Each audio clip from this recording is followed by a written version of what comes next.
All right. Bam.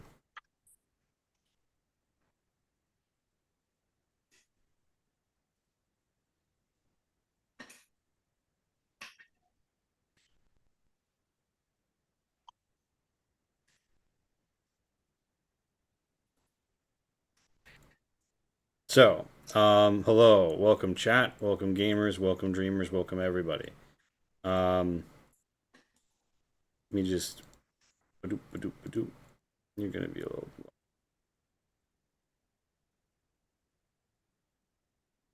I want to be the biggest one. Well, You get so nothing, and you'll like it. I am the one with the worst lighting, though. Jesus, my camera. It was so fine before. Now it's I just disagree. I like, have the worst lighting because my camera's not on right now. yeah, no one can tell if you have good or bad lighting. What are you talking about? That's not it's how lighting it's works, his Jin. it's his secret Just technique. because it's blank. Think, Shin, think. I'm trying, okay?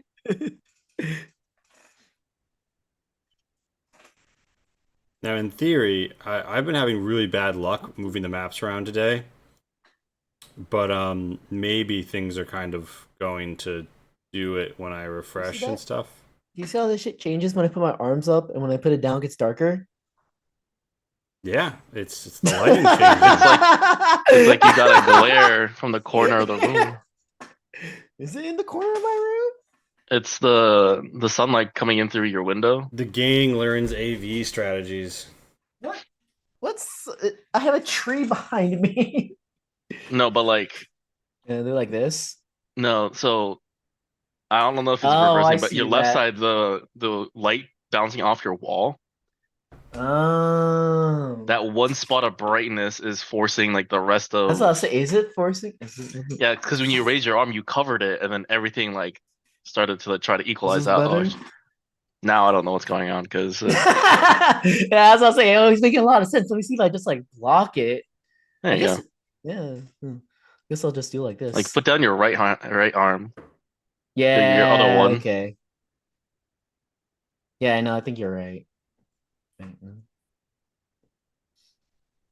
Maybe? I don't know. Casey points out if you can set it, if you check the Zoom chat, I think they have a point about how that works. Yeah, it's touch. Oh, wait. I mean, it's just trying to touch up my appearance. So, by the It way, doesn't need any hello touching everyone. up. Oh my god, it's constantly trying to re-begin the migration to 5e. Whatever, we're doing it. We're balling. Hello, my name is Lee. This is High Road. It's a fun D&D adventure with our friends here on twitch.tv/Lee. Just kidding, /Diesel Shot. And last time on, our party came upon a unique scenario wherein they took a prized pirate ship. It's fairly damaged, but you know it's pretty big. It has some cannons. The main crew has moved to it, and there's been a little shuffle about of where everybody's sailing. So I'm just gonna quickly bring everyone up to speed as I pop people out. I presume the main crew ba-doop, ba-doop, ba-doop, are aboard. The lighting on this shit needs to be fixed. Hold on. More Uh, lighting problems. oh, everything is really weird. oh, um, maybe I'll I just. I am lost in the abyss. Okay, I have light again. I can see again. Okay, so you can see everything Yeah. because when I hit save right now, it isn't actually like giving me any feedback or closing the thing, and I literally have to refresh the page. So Wait, Darren, you have a black screen? Oh, I don't anymore. Oh, It okay. used to be it. Well, not a black screen. It was just like it's my token, and then everything else is dark. Um, I don't know if you saw Casey's message, Lee, but they said that we can't. They can't. The stream isn't showing the Foundry chat. that's probably because of all these resets. Thank you. I'll be sure to pop it out properly. Okay, just want to make sure. So, um, let us begin as we mean to go on. Hmm.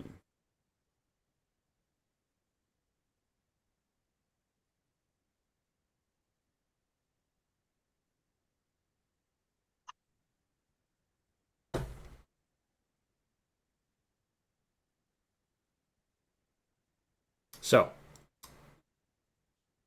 guess who it is? That's right, Cabancho. You know him. You love him. He's got 6 legs. Wouldn't go that far. I don't think anyone really likes him. Walk the plank That's right, because he's Captain Cabancho now. without a staff. Oh, Ah, dang it. Wait, don't you give us water breathing and water walking every day? I give you water breathing every day. I could just choose not to give it to you one day. That's true. I don't have to give you this gift. Use dual monitors. Oh. But water breathing is not water walking. It's a slight difference.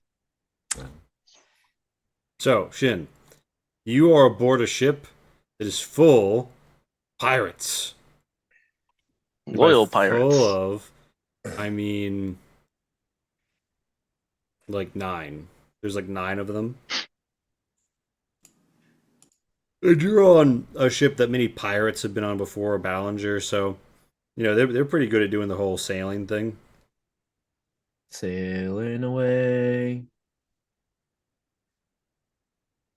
And wow, I probably shouldn't have tried to pop back there really fast and see precise numbers because that shit is just not going to load. Well, point is, I'm not going to slow my roll. You have a number of pirates with you, and you're aboard your ship. And there is a question that hangs: what will you dub this Ballinger? Which I don't think that, did you name it before?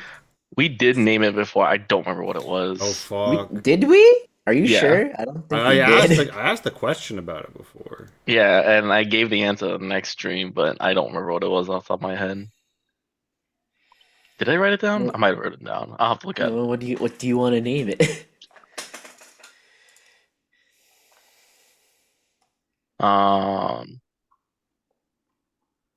Currently, I have no clue. I don't remember.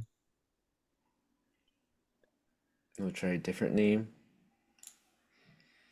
It's like something Silk Road or something like that. I don't To remember this. name it off the fair trade. The Silkinger. Yeah, let's go with that.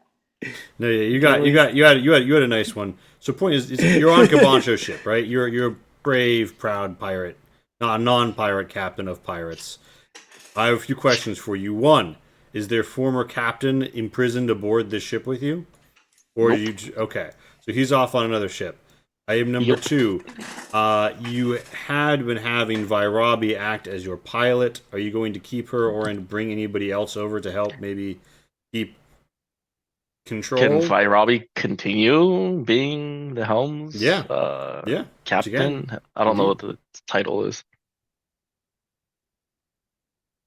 Yeah, she can be the pilot. Yeah, that'd be great. Because Calantre don't know shit about water walking. Or not water walking. Water navigating. Valid. If this was a wagon, though. Yeah, no, if this was a boat with wheels, then we'd be talking, but no wheels on this boat. So, Is you'd see one with a all it's wheel. missing? You're out on the water. Wheels. God, did I really not get that map in? I'm not going to get in today. Well, don't worry about it. We're improvising. So, you're out on the water, and it is one day after a brutal battle in which you killed several people, and you are now aboard their ship. Just kind of chilling, hanging out. You're on the Manor Gonger, the Fair Trade 2 as it may come to be known, and you are in the usual position, which is that the penitent is sort of out ahead in a scout position. The Manor Gonger is sort of most at risk of falling behind, and so is right before it. The middle position is taken up by the Ballinger, which is maneuverable enough to peel off. And last is the actual fair trade itself, the cog. So, all told, you've got a spacing of about 500. This shouldn't be miles; it should be 50 feet. My bad. Oh no, is it gonna fail to do the thing it's been doing every time? 500 miles. Can you imagine No, a it's ship that feet. big? Well, it's not the ship that's the one that big. It's just the distance between all the No, ships. it's feet. It's feet. This number should be feet. I Oh, don't know okay. why I put I thought you were talking miles. about the sheep. The ship No, is you like can't. 500 miles. The Like, ship would holy be shit. 50 miles, like to the midway point. That's not how it is. Um, hopefully that shit will update at some point. I'm gonna pop it out just to get out of my damn way. So you set in to your journey, and the crew is a little, shall we say, ill at ease with the current setup. But they've cleaned up the corpses. There's been a grand sending of them, and the deck is slightly fucked. So people are slowly making repairs. Zion and Tento, you find yourself on the deck of this new vessel, somewhat new to you. So too does Lonnie, chilling with Lumi, and the corpse is done, and some of these people not here. Find your way around. You got Sky Turner up in the crow's nest, and you see that Lieutenant Cassandra is overseeing and participating in some pretty basic deck repair. It seems as if though the damage done when the statue stepped through the floor is still pretty impactful. Vrunk and Sadiq are here engaging a little light carpentry, and I'm hopefully not gonna hit everyone with too much lag by actually bringing you to the map.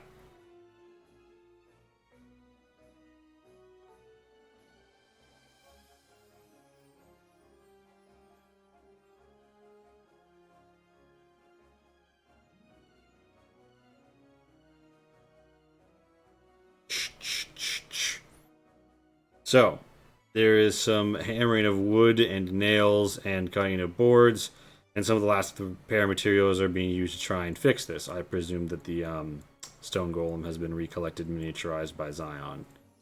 Zion, Tento, how you feeling? How you feeling? What are you up to? I was gonna say, is the stone golem walking around? Oh wait, I'm I, looking at the stream, not the. Sorry. I mean, I know I was putting it away. I assume maybe it is, but I assume Kai just like Zion puts it away after the fight. Yeah. I thought I was feeling pretty alright. He didn't do much. He didn't really get too much stage of last fight. He's just chilling, looking at all the people working around. I'm questioning why Campancho's the one leading a ship when he doesn't know how to how to direct your ship in the first place. But that doesn't matter. We have Viabri with us, so it'll be fine. Poncho knows how to talk to people, or at least give orders. Except you don't, because she's back on the Ballinger. Yeah. We know. Yeah. Yeah, you got it. So sometimes he'll just wander off in the distance, like, okay, it's okay. Viabre's with him. It'll be fine. It's okay. Every so often, Cabancha will dimension door onto the Man of Garmer, and have his usual dueling practice with Tento, trying to learn how to swing two weapons at once. Is that a good use of your spells? Yes. Okay. You quite literally unless you have a way to come you. over to the other ship, unless you're willing to just dive off the side and hopefully someone catches you. I don't know how far. I was gonna say, how far are you? I'm nominally 150 feet away. A what? Nominally 150 feet away. How far can Zion throw me? I wish this map would load. So. Oh wait, is the map not loading? I think it's just Darren that. Oh wait, no. Darren's name is in the icon now. Yeah, I mean, I'm in the sheet, but the map just hasn't loaded for me yet. I mean, if you watch the stream, it's fine because I'm watching the stream. The map isn't moving too much, and I have you clicked on, so it shouldn't be a problem. Yeah, that just something. Yeah, I just said. Yeah, so and again, we're just RPing at the moment. Tento's just chilling. Oh yeah. Do we have the captain's? Just kidding. That D was for Dreamer Darren, isn't it? Was it not? Okay, but oh cool. Do we have the captain's gear, the the 10th house guy's gear on this boat, or is it So with? he was captured. What would you have done with his gear, Cabancho? I mean, I would assume it like Tento loots everything, so I would assume Tento's taking it. All right. So what you find is he has some very fine stud leather armor +1, a heavy crossbow +1, and a scimitar +1. The Bile Master's Fury seems to have been an innate ability of his, so it's not like they deal acid damage or anything. Mm. So it was like a scimitar +1.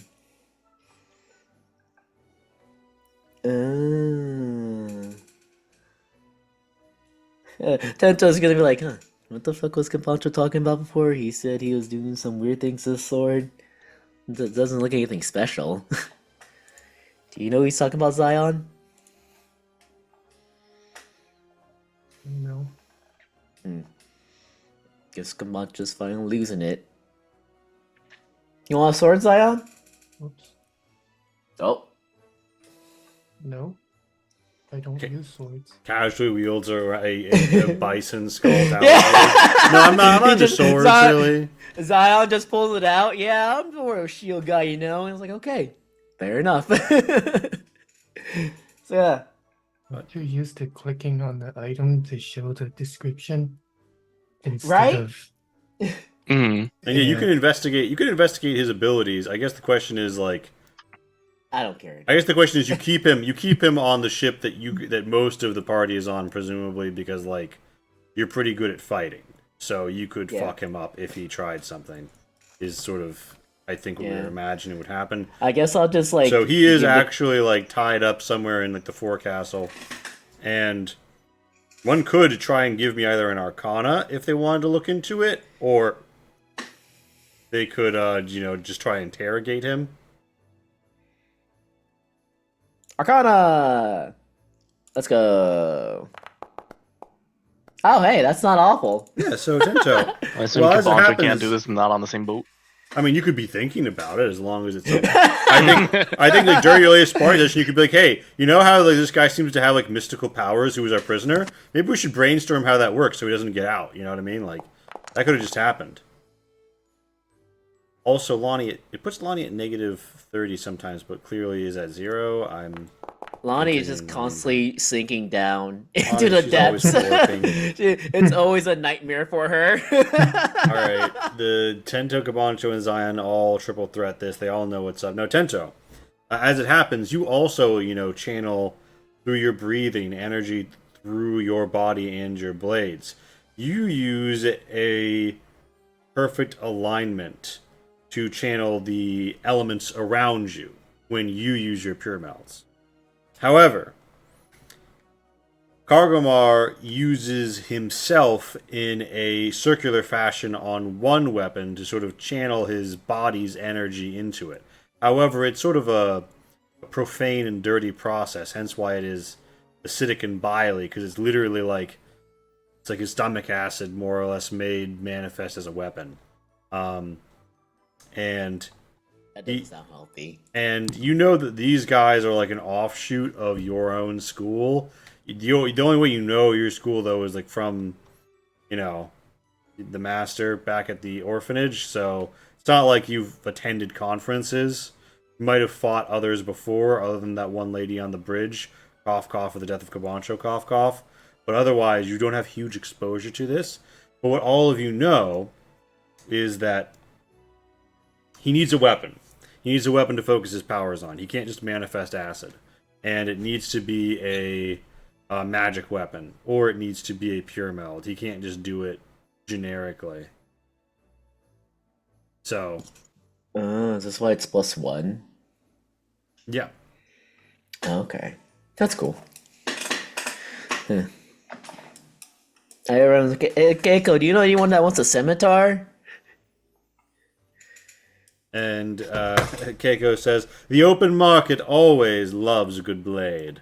I'm sure we can find someone to trade with it for. Good to know. Heavy crossbow? Absolutely. Lieutenant Cassandra says, "Hey, I could use that." Oh, okay. Wait, the crossbow or the sword? The crossbow. Well, I mean, honestly, I could use both of them. Yeah, have them. All right, yeah, and she also. So after her last fight, you notice that she kind of leveled up a bit. She's a bit more respectable. You know what I mean? In the sense you could respect her, but also like you could respect her. And is this studded armor better than my armor? No, it's not better than my armor. Nothing's better than my armor. and let me see if I can God, my actually armor's use my busted. compendiums properly. But so you redistribute the weapons, right? Yeah.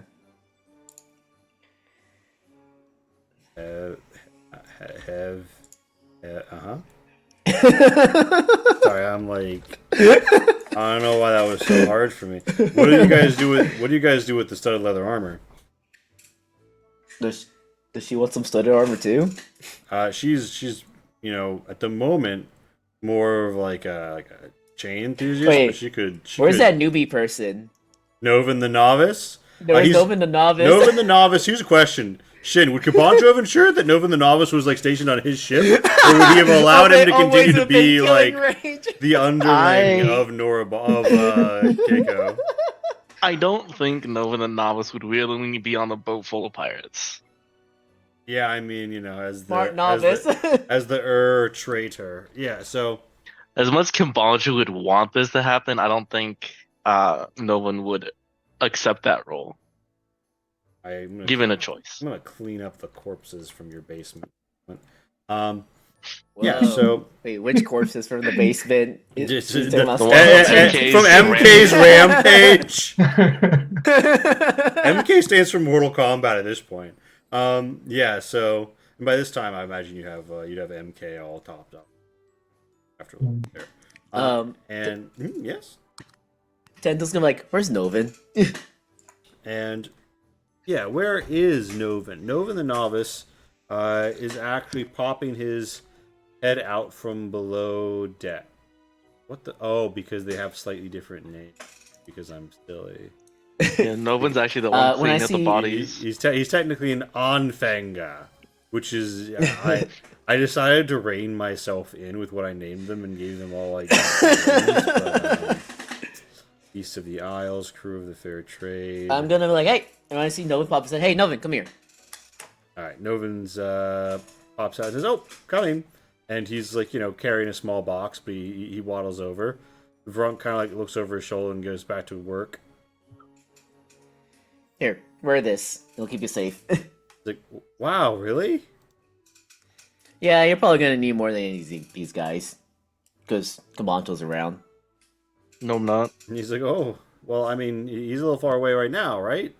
I guess he can teleport, though." He looks very nervous at that mention, going a little pale. Don't worry. It's insurance. He'll be fine. Just wear the armor. Yep, I definitely will. And Leland grabs the +1, and gives it to Mass.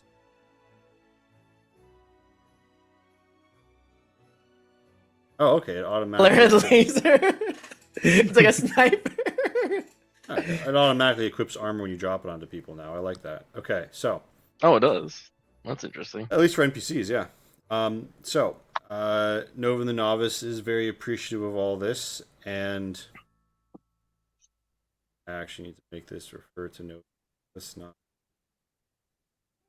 who it does right now. So,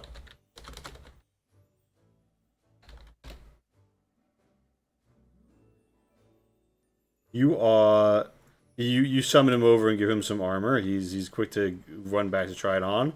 As he is, though, Vrunk kind of like, stops, takes a moment, and says, between you and me, Tento, doesn't it seem like we're starting to get a lot of pirates? Is this more than usually you guys would encounter on the sea?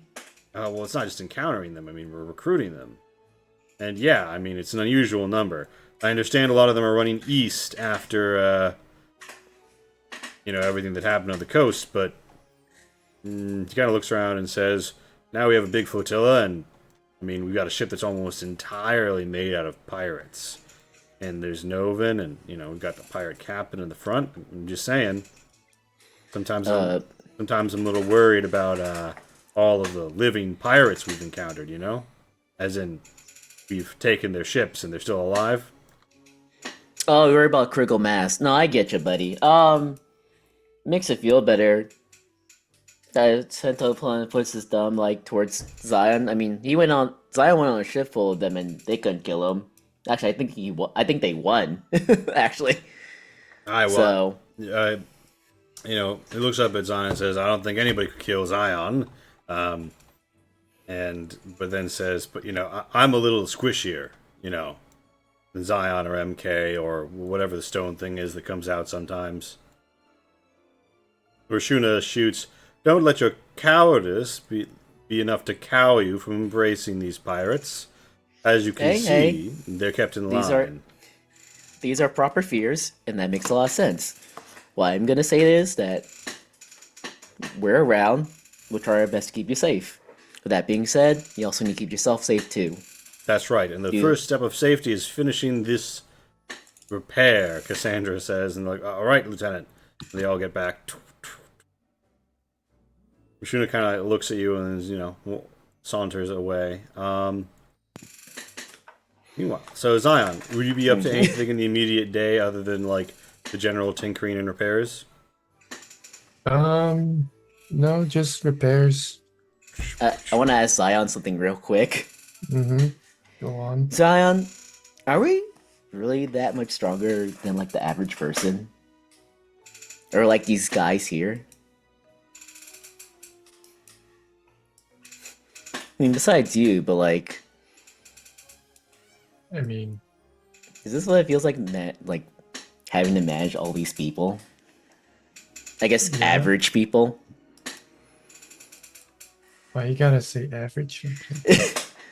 I look at Zion like, come on, come on. I mean, yeah, I was with all thinking- our magical equipment. Yeah, sort of. I guess it's just kind of weird to me because like, this is something that we are. Are we just constantly putting ourselves in too much danger for the average person? Yes. Okay, thank you, Zion. Should we be worried about that?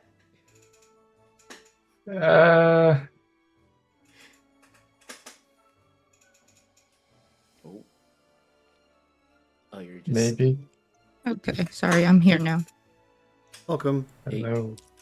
Lee. I am now Alani, so I'm gonna start healing the bad guys now. Okay. Amazing. Oh wait, no, I'm going back to being Tento. It's okay. Never mind. Yeah. So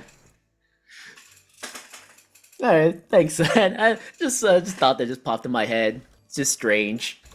I mean, we should be careful, nonetheless. No, I agree. Then the stretch is like, hey, do you need help? I need the repairing stuff, or It would be appreciated. I'll go help Zion repairs. all right. So you head below decks where you can see the ship is in. You kind of fucked it up. It was at 2 out of 6. Between the remaining repair materials and efforts, you guys managed to get 3 of 6. But at some point, you just don't have enough wooden sailcloth remaining. The gap in the deck is patched up by those lads you had a little chat with. And Lonnie. What would Lonnie be doing when she settles on to the new ship? Are you hanging out with the prisoner? Are you checking out like the new, larger, more spacious cargo holds? Or are you staying back on one of the other ships? Um, Lumi is here, of course. I will just go get her. I feel like Lonnie would stay on the main. What's the range of message again? I can find Zion? that quickly. I think 120. Yeah, it's 120 feet. Yeah, I don't know. I kind of feel like Lonnie would actually stay on the main ship because I think she's done that before. Because she can also like relay stuff to them if the captain or treasurer needs to tell them something. So the ship that we took became the main ship, Oh, and right. Camacho's on the old main ship. Yeah, Oh, you're- okay, right. Never Yeah, mind. you would be in range though of if you went to the back of this ship usually to use message to talk to Cabancho, and if John Tooley comes close, you could use it on him. Also, Cabancho's not on the fair trade. Cabancho's on the Ballinger. Okay. The Sorry. fair trade was the cog, the one that's to the right of the map right now. Sorry, I missed Oh, that. that's my bad. So I got that mixed up. Gonna find a new corner to sit in. And kind of just walk around and see if there's would occasionally walk around and see if there's like any place that she can mend because she really doesn't want this ship sinking because this was very close to sinking before. yeah, so you run into Tento and Zion repairing things in the cargo hold because you know things are a wee bit spooked. And hold on, Levels, why are you being disagreeable with me? And yeah, why can't you see Zion through? Anyway, so you're just occasionally mending things. You're going around, you're checking out the place. Lumi kind of sniffles at the strange new wood and doesn't seem thrilled to be here, but you know, is it ever your stalwart companion. And you guys basically you come down these stairs, right? And you wrap around the corner and you mend some holes, and you look and you find this large, like, down. This is the lower hold, but the bottom hold is down through these slats, which are there's not like a walkable area. They're more climbable. Lumi could do it, but it's kind of strange to her.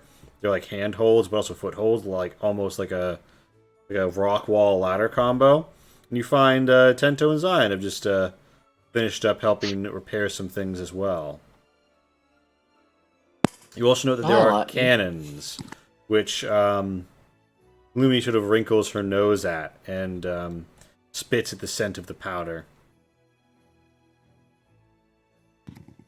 Can wolves spit? And she can salivate. Yeah, that's not the same thing as spitting.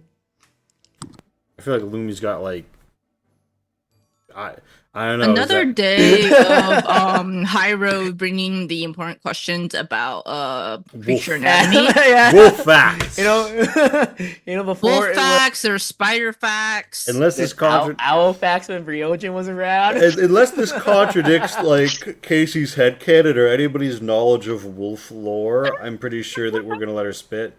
Look. Like they salivate.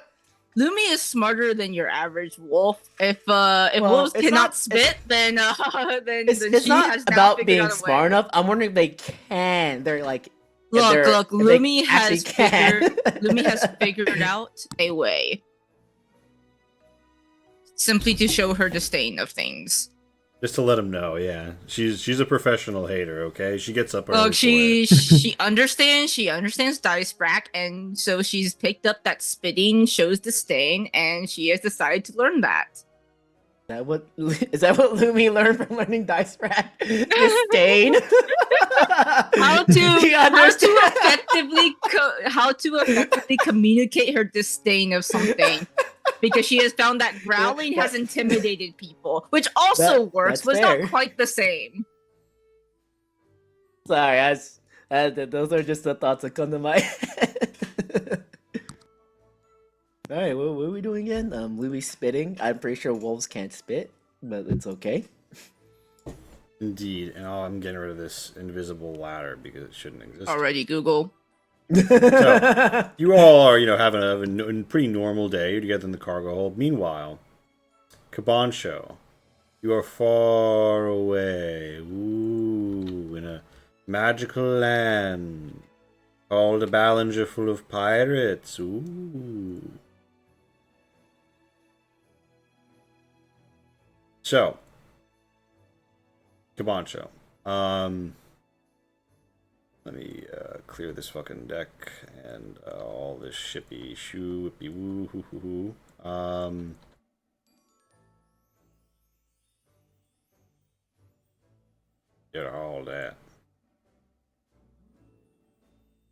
frankly, most of that. And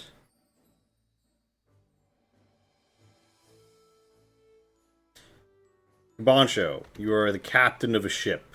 You reflect upon your many qualifications that have brought you to this role in life, and you find yourself surrounded by a motley crew of, some less than legal individuals. They've been thus far pretty gracious about the whole surviving thing because they were, told to stand down, and now they get to do some sailing. So there's a bit of a palpable tension in the air.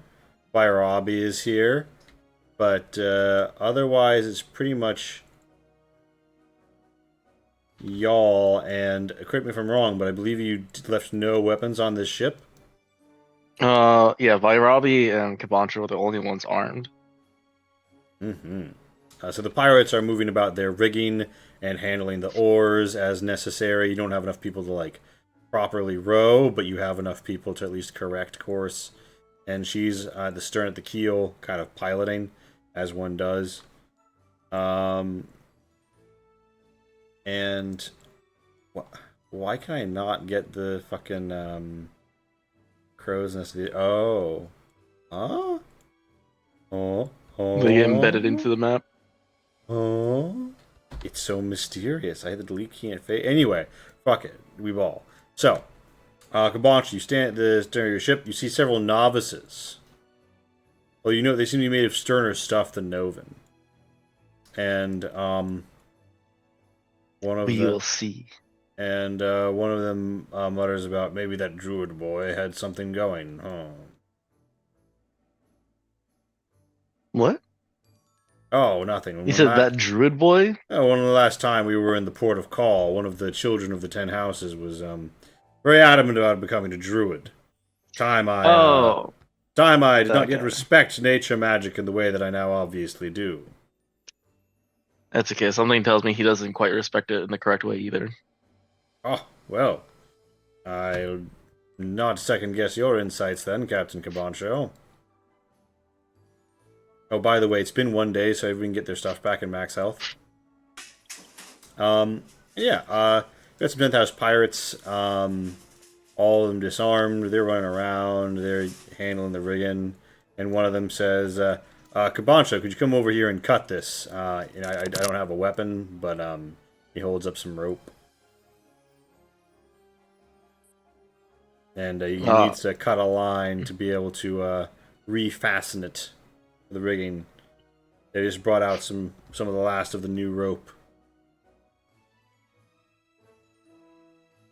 The Boeing 747, make a wish. Oh God, Kabancho, get off it! You're gonna lose part of the ship soon. The captain never abandoned ships. All right, man, you can get sucked out. That's fine. Oh God. Oh damn! Is this how we finally lose Kabancho? He just stays on the ship forever. This is the way. No, this is not the No, way. it's not even that the ship sinks. It's just that Kabancho can't leave the ship now. A dream Yeah, he just episode. refuses. A dream episode, but it's a dreamliner. God. I guess there are worse ways to lose him, like a wolf fight or something, or like. Or to being stabbed in the back by a friend. Okay. You left healing range. Oh no, I was talking about when Tento literally stabbed me in the back with my own sword. Oh. You weren't you, so That that doesn't count. wasn't what killed you. No, but I like how there's some all weird the memory of particular it. distinctions that we go through here. Like, well, it's not. The soul remembers. The body remembers. Although I'm No, pretty sure your my soul, body's not your the same soul one. literally does not remember this happening. What are you talking about? This is. But this it is was canon. floating above, just outside of visible range. You don't remember this. But yeah, Camacho is not doing anything particular. Mostly making sure that Vairabi is safe. No one's trying to mutiny. Yeah. So. And being very ominous and being a lot more open about meditating with the Rebel Blade. And as you do, one of the old hands, is nearby, says, "I recognize that sword," as he, like shuffles some of the lines about. You do. The sword comes from a pretty far land. Aye, well, so do I. What do you know of this blade? The Rebel Blade, it's famous. The symbol and idea of the thing are, there's obviously a lot of imitations. So many people harken back to it, call to it as a sign of rebellion, obviously. But more than that, it represents the history that we are forbidden. What the lords prefer us to ignore about power and righteous rebellion. That not all who violate the laws and their so-called betters are doing the wrong thing. A story that inspires the wrong kind of talk amongst the wrong kind of people. If you're the kind of priest who doesn't like anything to get too exciting. No. He scoffs. I think it's the right kind of talk in a bad kind of situation. True. He nods. I suppose we all find ourselves in bad situations, having to make bad decisions, or good ones. The crew kind of shuffles around, and he shrugs and says, "But yes, the last time I saw that blade was in a mural."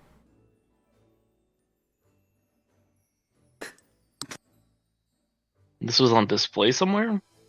Well, he scratches his chin. An image was of it. You know the mountain shrine, yes? I mean, the one with the Are you referring to Sorajo Keep? Because this was like kind of on display at Sorajo Keep for a little bit. Like, oh no, I don't mean that castle. I mean, he gesticulates as if though to indicate some grand far offness. In the mountains, at the edge of the border with the dwarves. A scurly place now. I just want to say something. Hmm? If this guy is old as he says, Sorcho Keep was a dilapidated castle. Yeah, it was why would ruin. anything be why would anything be displayed on there? He says because the Rebel Blade was on display there for a little bit at the shrine. He says it was a stained glass mural.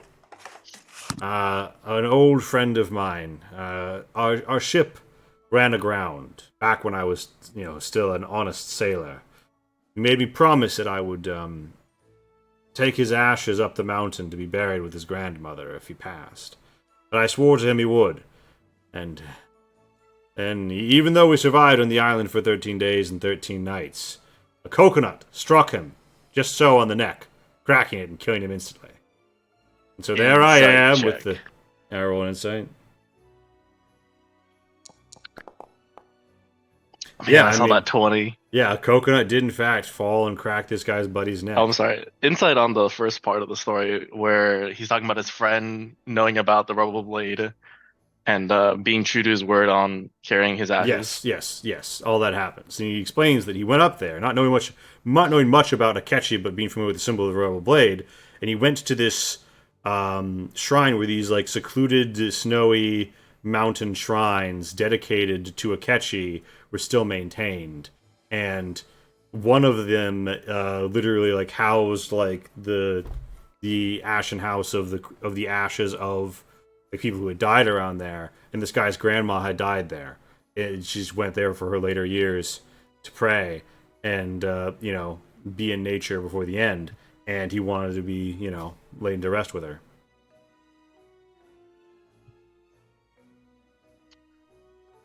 So he tells you the story. He says, "I remember seeing it, and there were all these monks and the like. Not the usual fare, though. They were very interesting. Well, anyway," he shrugs. "Last I heard, some Senjin of the Thousand Blades type was headed up there. Not sure what. She was a big bounty hunter, though. Took down a few pirates."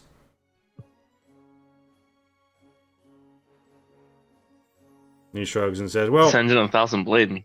That's a name I've heard before. How recent was that?"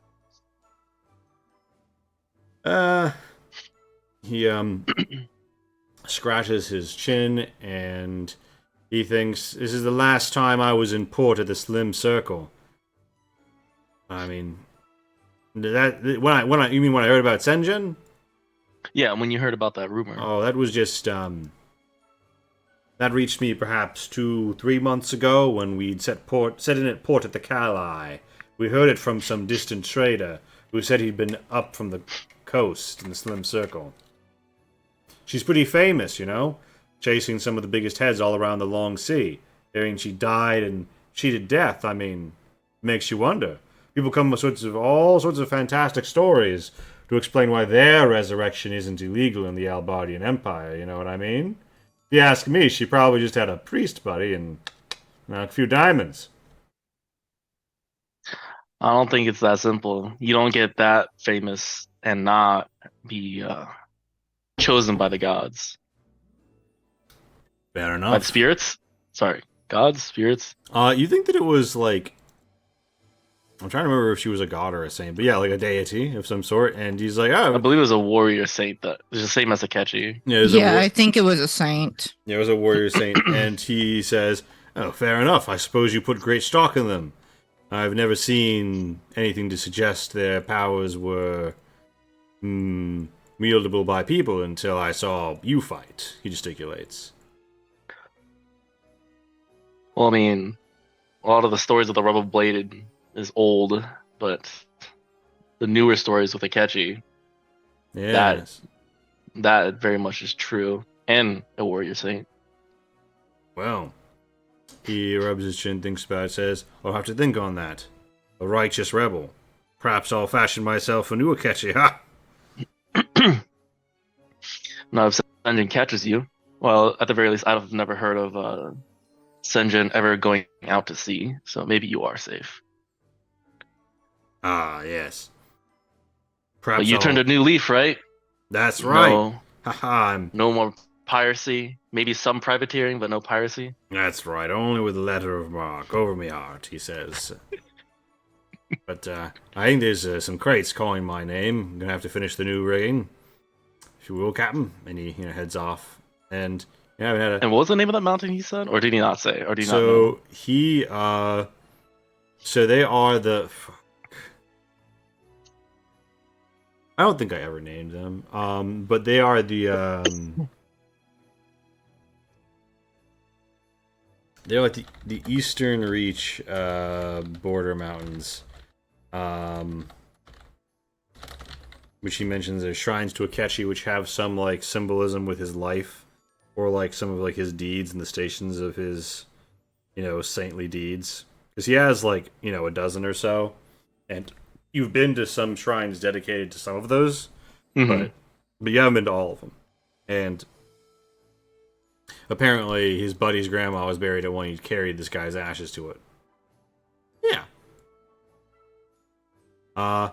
So you have a fairly normal time. You keep them in line, and back aboard. So at around this time, you see Sky Turner, it's like slightly circling in the sky, right? And suddenly Sky Turner like squawks loud and like dives onto the deck of the Manor Gonger, really as fast as he possibly can. And it's just the sudden disturbance 100 feet in front of you. How would Kabancha respond? I mean, So is Sky Turner with him too? No, Sky Turner dove No. onto the ship you're on. We're about to jump back. Oh, okay. Cabantra's gonna. Is he on the crow's nest or landing on the deck? He's going straight for the deck. Cabantra's gonna run up and meet Sky Turner. Oh, no, on the other ship, on the Manor Gonger. Oh, on the other ship. Sorry, Okay. I misheard that. You see this shit happen like 100 Are feet in front of we- you. You.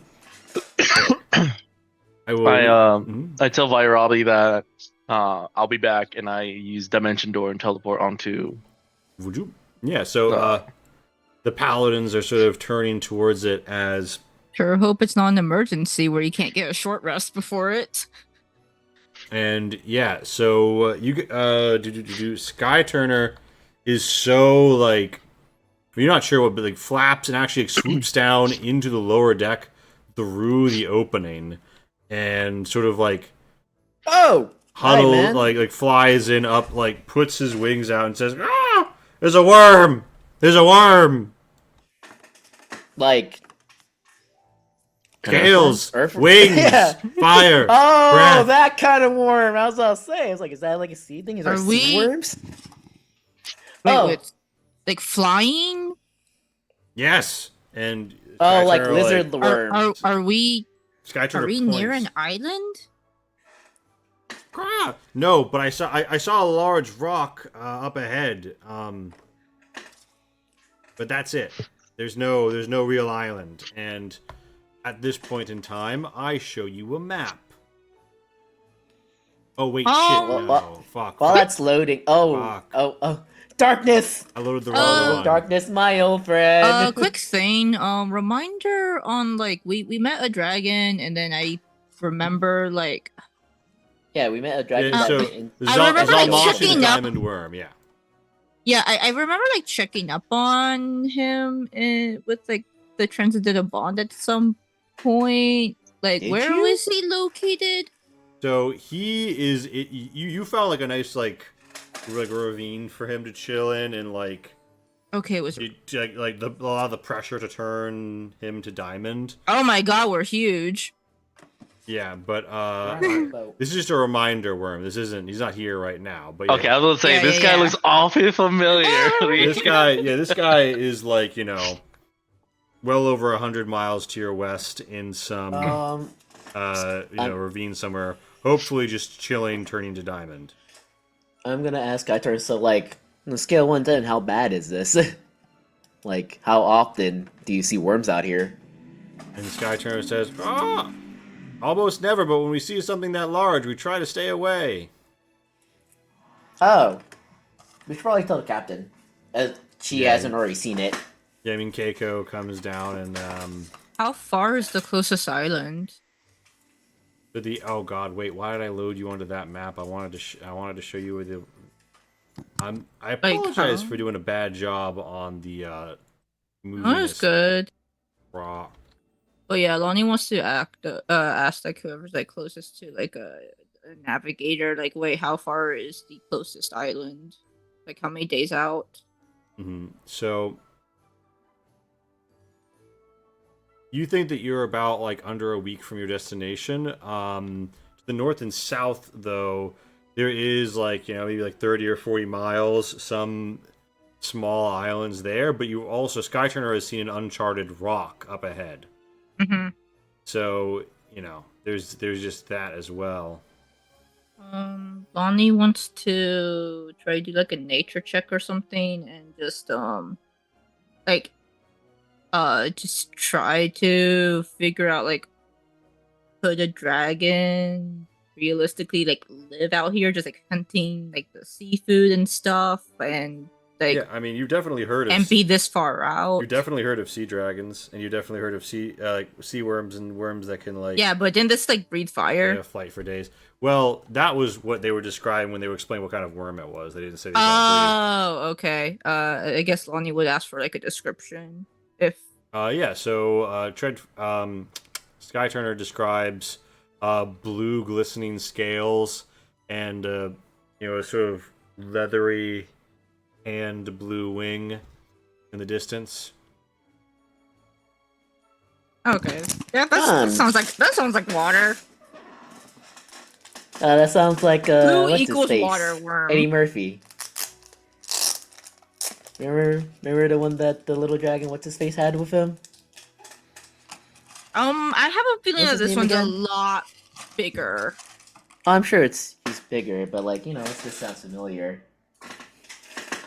What was what was Curry's character's name again? I don't remember Damn, his name. damn, I he don't he gave you like a right, like you have the really nice hammer, or is that someone else? That's what was an The axe axe? for one Oh, thing. axe. Yeah. Sorry. Track Who has no, was it no? It's Zion has it in his little bag. Draktar. Was Daktak? No, not Draktar. No, that took someone else. No, Daktak's someone else. My bad. Draktar. Draktar. There you go. Yeah, it's like Draktar's little dragon. I think the dragon's name's like Eddie Murphy or something like that. Was it not? Yeah, I mean, Eddie Murphy was there. In fact, I cast him myself. Yeah, we can get the big names, guys. Sorry. Don't apologize. You're good. You're beautiful. Great. You're excellent. So, yeah. So he showed up and he's like very, very scared. And yeah, Keiko runs up to the edge and calls down and says, "What have you seen?" He says, "Blue worm." And she says, "Damn it." And Keiko No, looks that doesn't back, sound good. Keiko says, "Damn it, I guess we're in trouble." looks between Kabancho and the group below, and says, "We could break course and try to get out of its way, but." She kind of like looks at you guys, not sure what to say, and But Alfoons says, "This dragon of the." Aaron, be careful, your mic. oh, sorry. So good. And so Herr Alfoons says, "If it is the will of Svora that dragon of the sea should face this, and so be it. How could we be the slayer of such sea fiends and be cowed by it?" And Rashuna herself says, "It would be foolish to court the dragon without purpose. But we don't know what its purpose is. For all we know, it's hunting us. Or our enemies." Ego All the said, better to avoid it. We have no beef with it. It shouldn't have any beef with us. At around this time, Treadfar wanders bleary-eyed out of the cabin and says, "Aha! I found it!" And like knocks into Barbell, and Barbell holds them and says, "Ooh, right." So, holding up like a very old-looking scroll. "I think that I found the origins of the Sea Lord's clan Mon that we've heard described. If this is who I think it is, Oh, okay. then he had a Honestly, I thought you were relationship gonna say something about the dragon. with an ancient worm. Fascinatingly. I'm not sure we'd be able to use this information. It's probably not alive." And Keiko says, Treadfar? Treadfar says, "But I did find it very interesting that they seem... Treadfar, there's a blue worm above us right now." Oh, well, that's serendipitous. Based on what I'm seeing here, it should seem as if though the worm had an antagonistic relationship, but couldn't draw near due to a certain curse laying upon it." And was this a chromatic dragon or a metallic dragon? Or does it not say? Hello? Am I back? Hello. Hello. Yeah, Goodbye. I don't know what Wait, happened what? there. The reference is to a blue dragon, so So not good. What are we talking? And you said ancient dragon? well, bear in mind that like it might not work that way. Okay. But yeah, I mean, on closer examination, you said it might be a sapphire dragon. But I'm sorry, I spaced out for a second. What are we talking about? so Treadfar has found a document relating the Sea Lord to a dragon, and there's like an ancient like analog to this modern guy, who he seems to be at least trying to copycat, right? And this guy had a beef with a dragon who could never draw close to his ship despite always hounding him due to a certain curse.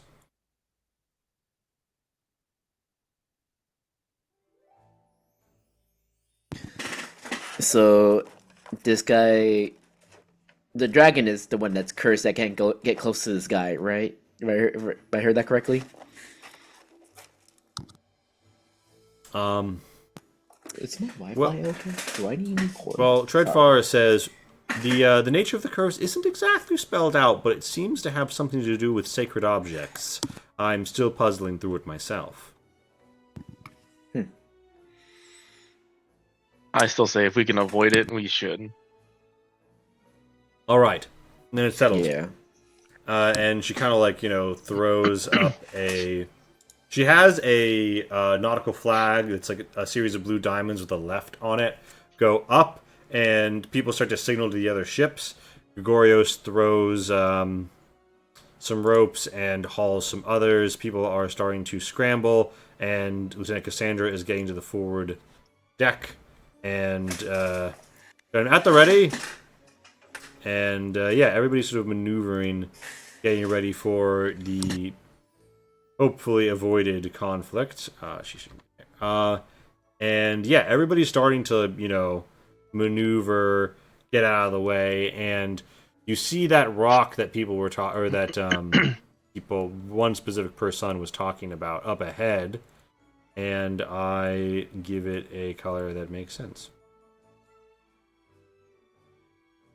Oh, purple rock. Yeah.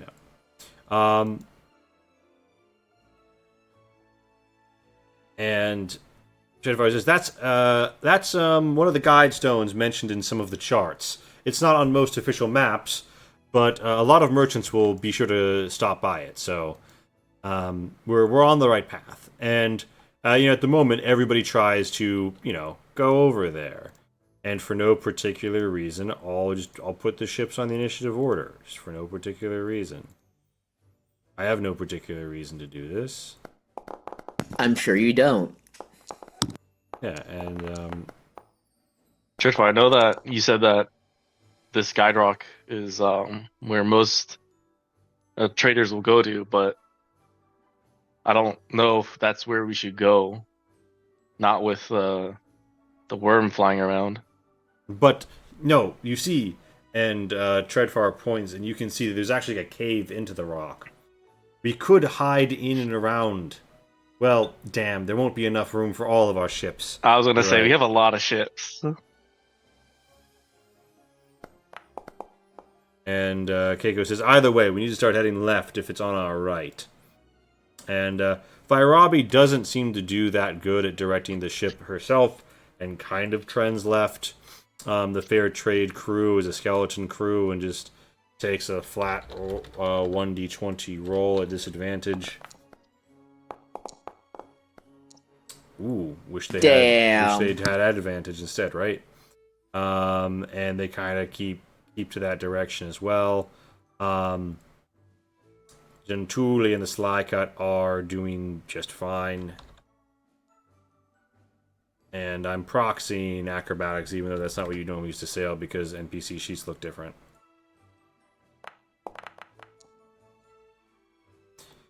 Gentuli's already zippity-doo-dah, zippity-dane over there. And yeah, that brings us to the main ship, and everybody is a bit panicked, running around, not sure what to do. Keiko is cool as ice, but it's a new ship that everyone has just started piloting more or less yesterday. They're still getting the ropes. How does everybody, or do you, help in attempting to bring the vessel to the port with the dragon on your remembering direction? Is there anything I could do to help with the ropes or something? Yeah, you're like a little scamper. You could monkey your way up those ropes. Yeah. Lonnie would like to summon the pixies and transform into a giant eagle after getting some directions from Sky Turner, and just try to keep an eye on the dragon from a distance. All right. So you're gonna go eagle mode. Yeah, they have an advantage on perception checks that rely on sight. So All right. You want me to pop? Would you like me to roll a perception for you as an eagle, or would you like me to make you an eagle? Wisdom plus passive. Oh, they have plus 4. Yeah, their perception is a +4. Advantage and then plus 4. All right. Hey. So you perfectly spot, despite the blue of the ocean, the sky. Making it hard. This adult blue sapphire worm. And they seem, pretty ornery, in fact. In fact, with such a good roll, you can't help but notice there's something I don't know why red it's not around the talons of the dragon. I Like- will say Mhm. I don't know why it's not. If you click into it, you'll see, but it wasn't nat 20. If that changes anything, just saying. Yep, I saw the 20 rolled. Okay, So I okay. was giving you the best possible result, Yeah. noticing those splinters. And I'm just used to it like showing up as green. yeah, so you're here, and meanwhile back on the ship. Yeah, does it not do green when you have nat 20? If I click into it, I can see it, but Yeah. Hopefully it'll do that more often. Well, anyway, It might be doing that because of the auto success rules. Because of this new updated sheets seem to try to automate a lot of those things. huh. So what does the crew do? What does everybody else do back aboard? sorry, can I ask one more quick question? Yeah. Is there any way for me to gauge the age of the dragon? Give me an arcana or a nature. It's not gonna matter either way. Lonnie would do nature though. Let's see.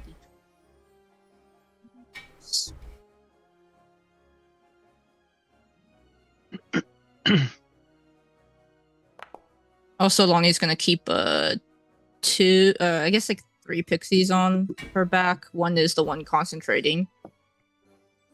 Oh damn, I'm rolling well right now. The other pixies are at the other people's disposal if they need anything. Nice. So you got some pixies out, and what spell do they cast again? Does something have to worry about?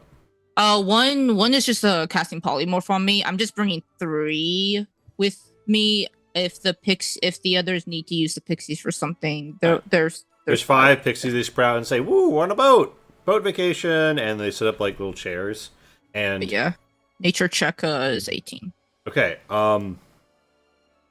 you think that it looks weird in that it looks like it's old, possibly like as old as it gets, and but it's not as large as you'd expect. There's something about its face that speaks to you of ages gone and come and past. And you know that like really elder worms start to go a little like bloodthirsty. Sometimes this is just so a bit of worm lore that you'd be familiar with. So dragons are immortal, but worms are not. Worms will live for like thousands of years, but they eventually die. They have a natural lifespan. They live and they die. Dragons were immortal, but almost all of them chose to give up their immortality and become worms when, depending on what myth you believe in, they were part of making the world. So this is just looks really old, but looks like maybe something stunted its growth. Either like something has prevented it from growing properly, or it was stuck in a small environment, or some other explanation. It's slightly smaller than you would expect like a proper elder to be. More like the size of a regular adult. Is there any way to tell the difference between a dragon and a worm from appearance? From appearance, you're not really sure. When dragons speak, their voice is like the logos, like the word of divine magic. So you start to notice really quickly when it is a dragon. But you know. So we met a dragon then, or a worm? You met a worm. Okay. You've not encountered any real dragons. Okay. Lonnie is just gonna, keep an eye on it and just really hope that it does not suddenly turn this way and perceive the boat or the giant eagle. Yeah. All right. And rest of the party on the boat. What are you up to? I'm helping with the ropes and hopefully with the steering. All right, give me an Somehow. acrobatics. Give me an acrobatics to get up there, grab ropes, point things out, get the steering, happening faster. Beautiful, yeah. Norabella says, Tento, I need that rope pulled now. And you go, good.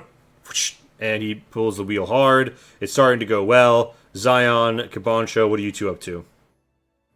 It's important to note, Cabancho, your ship might not stay within teleport. How far is Dimension Door actually? 500 feet. Okay, well, frankly, yeah, you could wait a while before it gets out of range. I'm gonna tell Captain Keiko that I'm gonna go back to my ship, but we'll follow your lead as best we can. She nods and says, "Stay with us." And you go back to your own ship, where the pirates are saying, "Damn it, a dragon!" And someone says, "Hang out with wizards, wake up to dragons." And spits over the side. And someone says, "We're gonna die." And Vairavi says, "Shut up and move. I need slack now." As she, fights with the keel. Yeah, at that point, Kabancho teleports back. Will you get back off of the ship? No, I teleport back onto the Ballinger. Oh, okay, that was what I was. Yeah. You arrive and everyone looks and they see you. What do you say? What do you do in this moment, Kabancho? Get it together. It's not a dragon. It's just a worm. It's not after us. Okay. Right when I was typing out, well, actually, Pushes up glasses. Well, actually, you see, it's not a dragon, but rather a worm. Dragons are immortal. So when it puts on the Treadfar hat. Yeah, actually, you see, it puts on the Treadfar horns. Actually, you see, they're two distinct. So give me a persuasion with advantage because you made a cool entrance, Kabancho. 2 1s, 2 1s, 2 1s. Can Fuck we? you. Can we? Oh my god. Fuck you, With dude. advantage, right? I mean, 14's a good number. Sorry. But it was a 1 and a 3. Holy shit. Yeah. Just for good measure. Also, we have a new quest, by the way, to get Kabancho a captain's hat. Perhaps. No, But I get the captain's hat first. the guy you were talking to earlier, Hinkler, says, "You heard Captain Kabancho? You don't know nothing about dragons or worms, boys. Let's just pull rope and sail. It's not the first time we've seen something dangerous. Now we have a wizard for a captain. Keep it together." And, you actually do manage to get out a bit. Meanwhile, on the ship Zion, are you positioning yourself with doing anything in particular while all of this chaos happens, or is Zion just taking it all in? I'll help with whatever, like sales or. All right, give me a Tinkerer's Well, Tools. Give me a Tinkerer's Tools as there are people who are, like, getting the ropes stuck in the rigging and having all sorts of, like, Sea of Thieves failures as they're, like, going the wrong ways in the pulleys. And you're like, no. And you take it, fix it. Oh, yeah. And all of a sudden, you guys take off and the ship sails good and hard. So I'll put in that nitro. And Norabala says, That's it. Yes. The Shade of the Mountains should consider taking up rigging instead of mercenary work. You're even better at it. Ha! Yes, the wind's to our back now, too. And as the wind is to your back, the dragon spreads its wings and seems to let the wind guide it. Which unfortunately means it's guided in you. So, back aboard the Ballinger, Kabancha is giving good orders. Vairabi is making her check with advantage. The crew is doing a good job. Everybody's moving along. The dragon's turn. The blue sapphire worm sails out upon its wings. And it... Wait, is that the noise it made? I mean, you... If I see yes, it, there you go. if I see it clearly heading for the ships, I'm just gonna I presume I can still activate my transcendental bond. Yeah. Okay, yeah. Incoming worm. Everybody, you're on the deck Sounds of the good. ship helping out when you hear incoming worm on the transcendental bond. Wait, does Hiroshi hear that too? Yeah, Orochi hears that like while gardening. I was gonna say Hiroshi's like looking around, like, huh? Where are the earthworms? What the heck are they fighting? God damn it. Hiroshi's recording his latest YouTube video about gardening. Oh, guys, let me tell you about that. Hey guys, it's your boy Hiroshi. The worm could understand us, but couldn't speak our language. And well, actually, no, it chose to speak it later, right? The worm we met before. Not that I remember. Zion had to translate everything until we got the transcendental bond. Oh, yeah, maybe that was it. Okay. Um.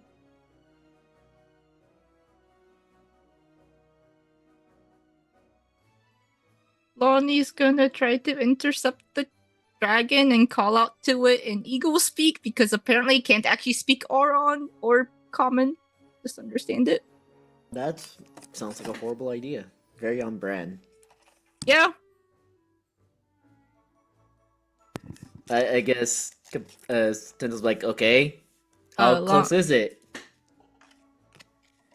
Oh, let me just, pull out the protractor and Come on, you can do it. I believe in you. Use your eagle brain.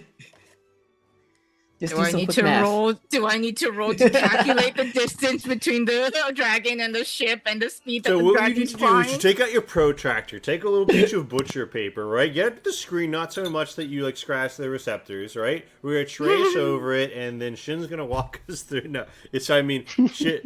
Motherfucker getting fast. If he really wanted to and did a good job, he could be on the Manor Gonger on his next turn, but he probably won't be. And right now he's trailing right towards the rock, and you know that you guys like the ships have turned and have the wind in their sails, but he's also turning on the wind, and like you can see he's looking at the ships and he's noticed them. But Is it aggressively not coming necessarily- towards us? roll an insight if you want. It is. It's not, I feel like can they see the dragon yet?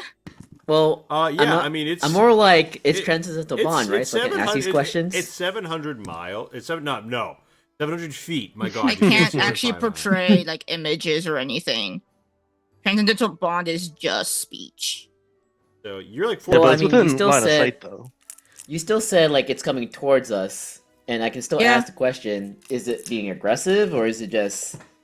I mean, Coming like, towards yeah. us. Sorry, I thought you were gonna be rolling the insight. No, I'm like, wait a no, second. no. Well, good thing, good thing giant eagles are at the very least wise. D20 plus.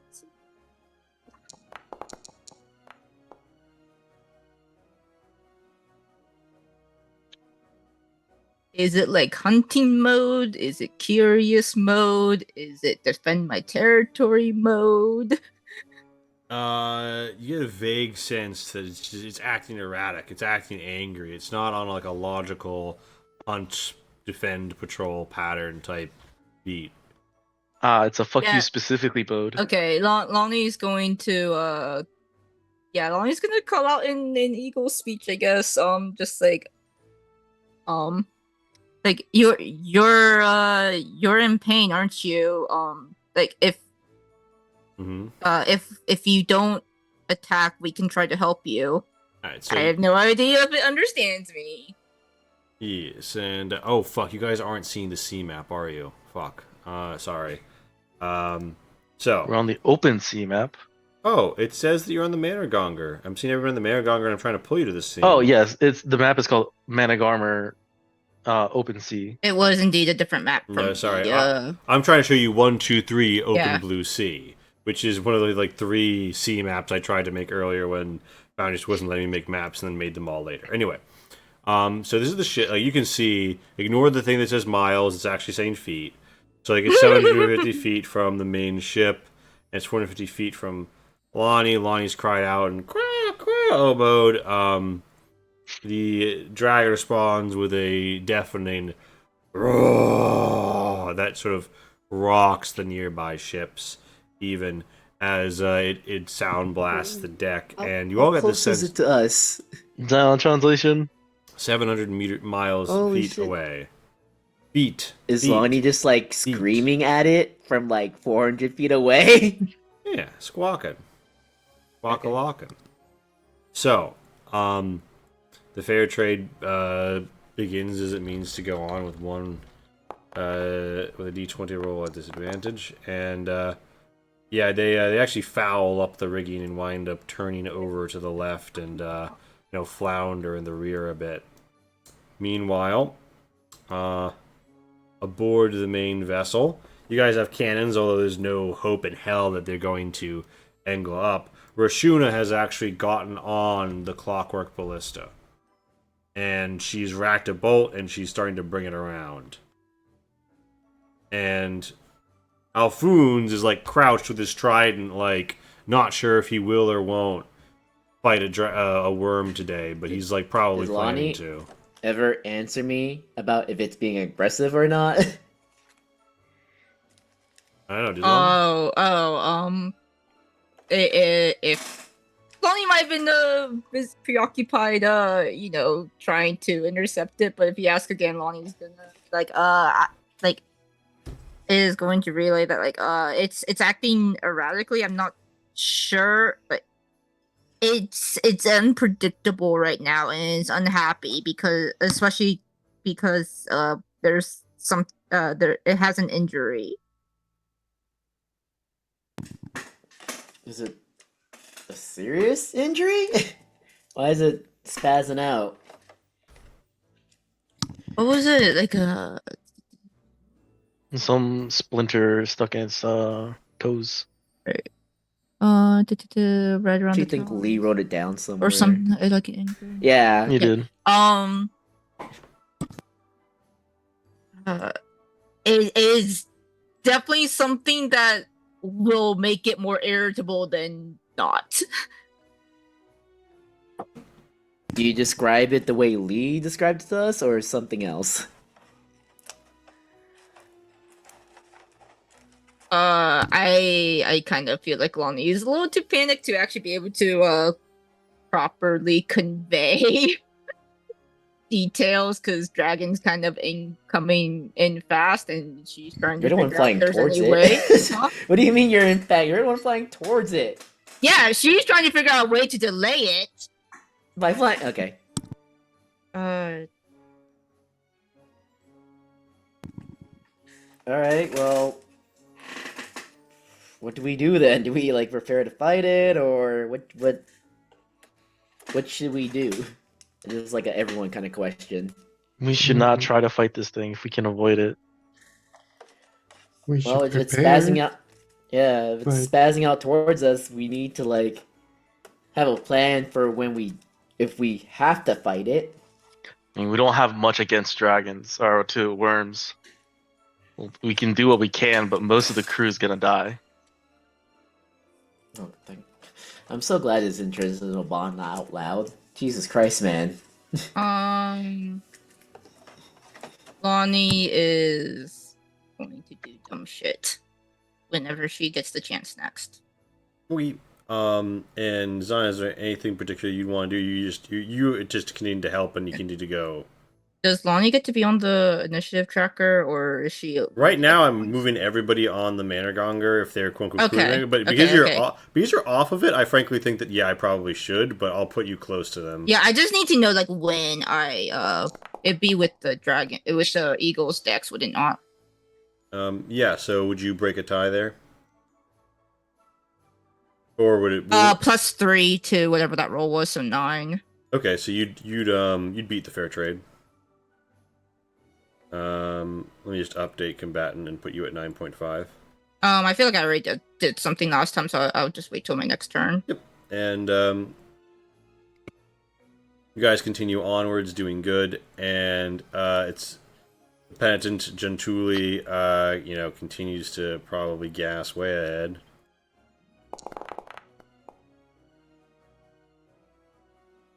God damn, look at Gentuli go. Holy shit. Starts to wing around. He gasses the wind just right, and so we're on the Silkinger and Gabon show. What do you want to do? I mean, I said that I was gonna follow the Managarmer, so as long as they're tracking to go to the guide rock, so is the Silkinger. All right. You give Vairabi her orders, and she says, "Aye, aye, Captain." You've brought the crew together. She gets a nat 20, and she catches it just right, and your pirates pulling the sails hard, and you're actually overtaking the Manor Gonger, but trying to keep near it. And yeah, so it's the worm's turn, and it looks at all this happening. And it kind of lashes out and starts to, change its tune and direction. Now, like, this creature has an actual movement speed, but it's important to note that it's like flying very high and catching a good wind, so it will, and also we have like a mixed time scale here. All that to say that like it's going to move faster than the creature would seem to normally. Okay.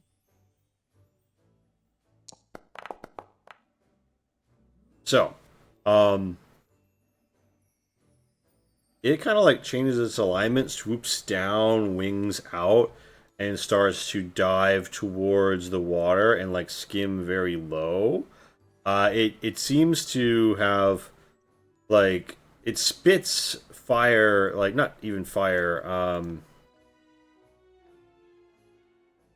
It like spits a little bit of lightning onto the water in Eagle Lonnie's direction, as if though like to say like buzz off bird, as it is clearly interested in this large ship. Something's like wild in its eyes. As you fly almost right over it, Lonnie, you look down and you see like there's like something burning in its sapphire blue eyes, and it's got these like those red splinters under its talons that you saw before. It is now Lonnie's turn. Oh, perfect. It's below me? It's like more or less below you. You could do like a little operation.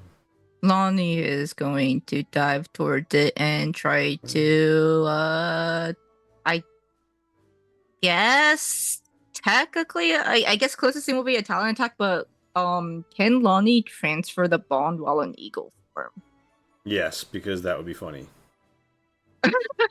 I also accidentally Okay. skipped initially Yeah, I didn't split back on oh right, the tabs are on the side now. Sorry, I'm just like pulling out transcendental bond stuff again.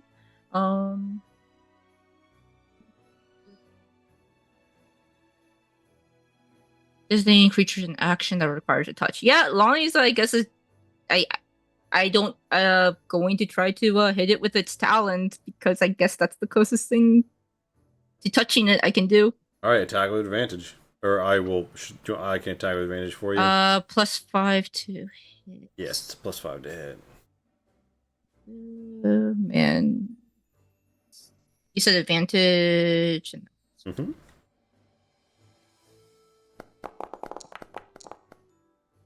And 77, having her out. All right, so Oh, okay, I'm Tento right now. Let's go.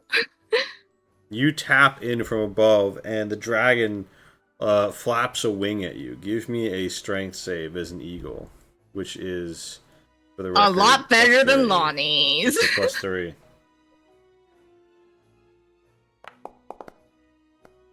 You Unless tap it, Lonnie rolls a 2. but you're knocked away and you spiral down. You're about to hit the water, your whole stomach and body lurching.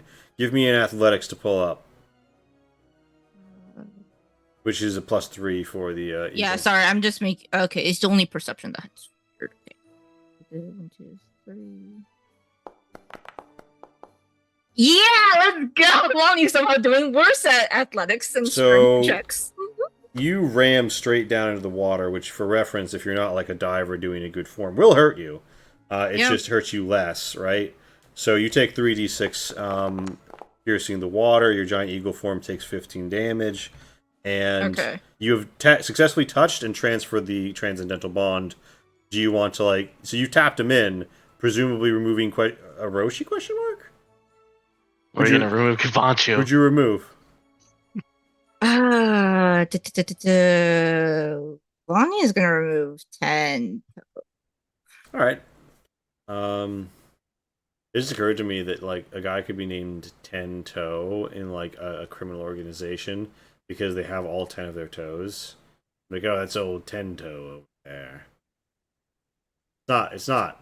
The reason Ten Is it Toe is named usually- Ten Toe. is- It's Ten Toe is it- LaRossi. But- Does this organization usually lose their toes? Is that why it's special when he has 10 toes? Lonnie's they're called going. the Grippy Gangsters.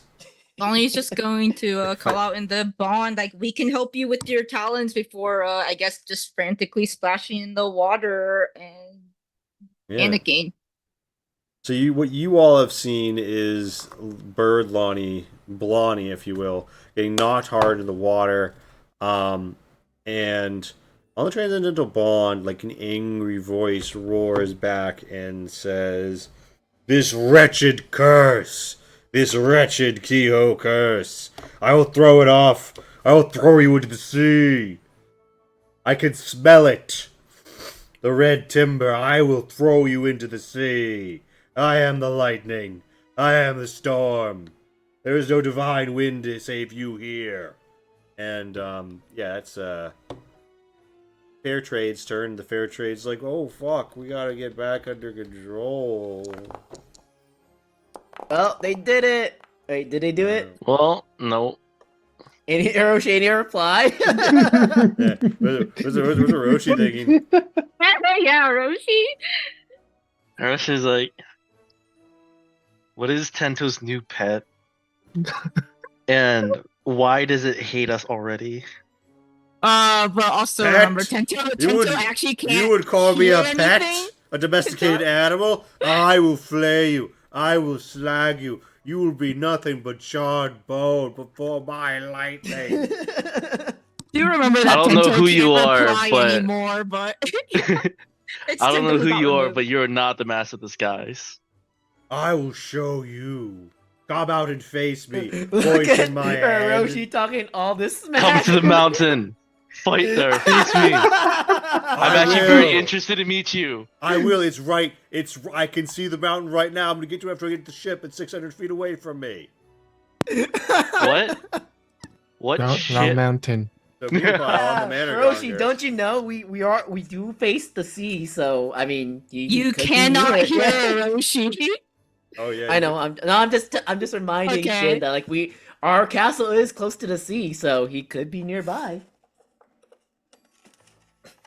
So, Zion, Tento, and Norbal are all chilling, right? And you're on the ship.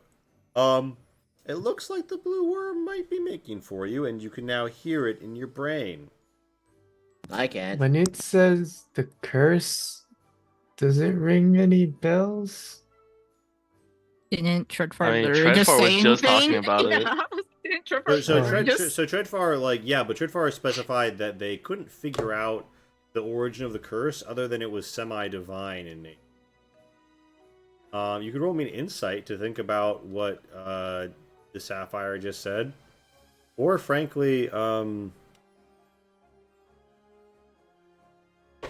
me look something.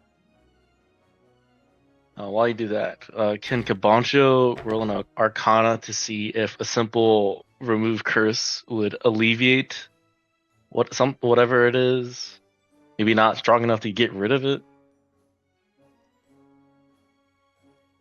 We overwrite the curse with another curse. We do have a cursed hammer. That I I forgot think what that's the how curse curses was. work. If curses were that simple, I could get rid of my curse that easily.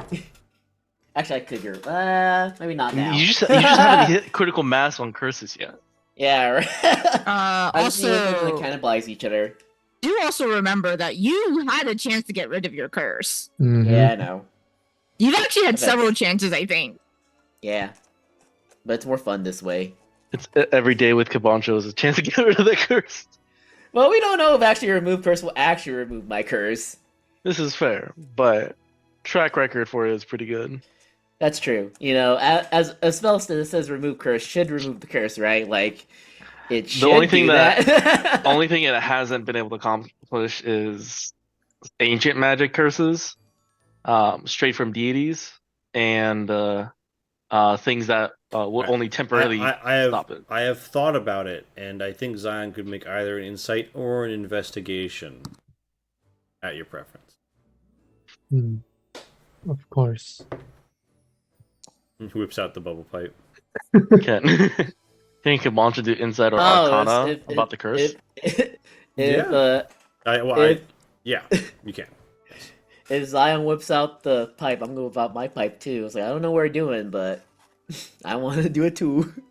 We're thinking. What? I suddenly lost all the voices in my head. Alright, so Did something Kabancho, happen? you hear a voice in your head.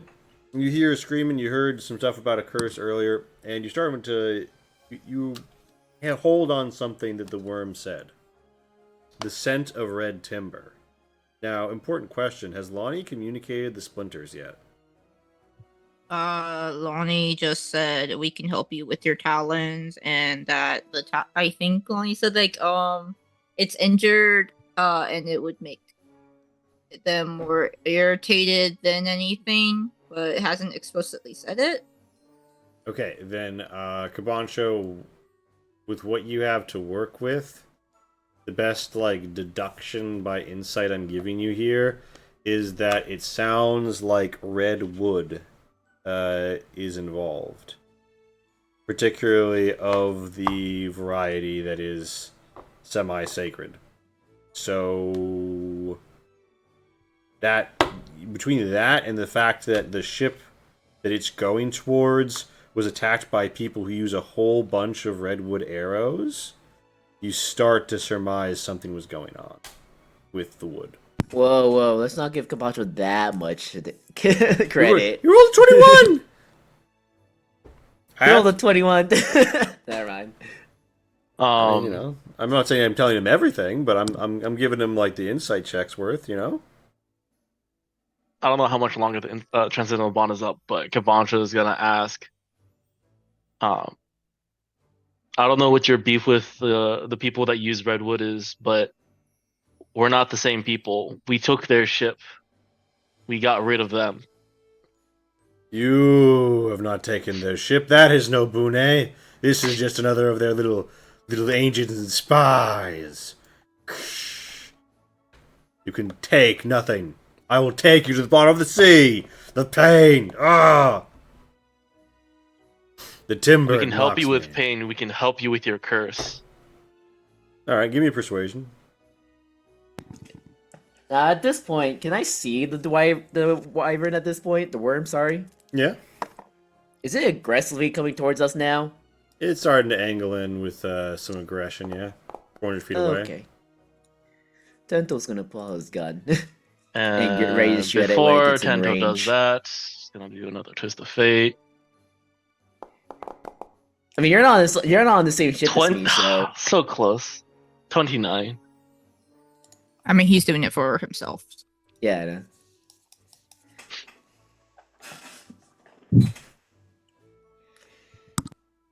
All right, Cabancho. With a 29 persuasion. Holy shit, yeah. The adult blue sapphire worm crawls out.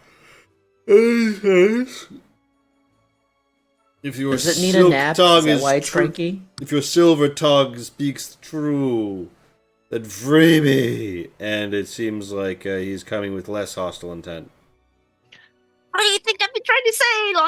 Lonnie's stupidly panicking, but also, grr. Yeah, so By Arachnid's name, we will do our best to help you. and As long as we can call you friend. What if it doesn't like her? Zion, In what that do you case, then we're back on beef, but all right, Zion, anything in particular you want to do?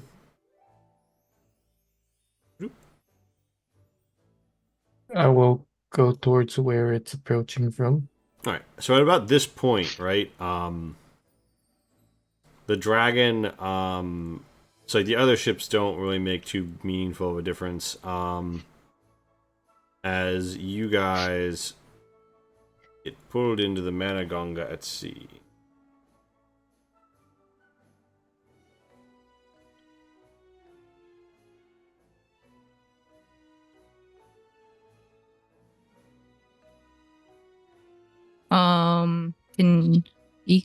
Can giant eagles fly with wet feathers? Because I feel like the answer is no.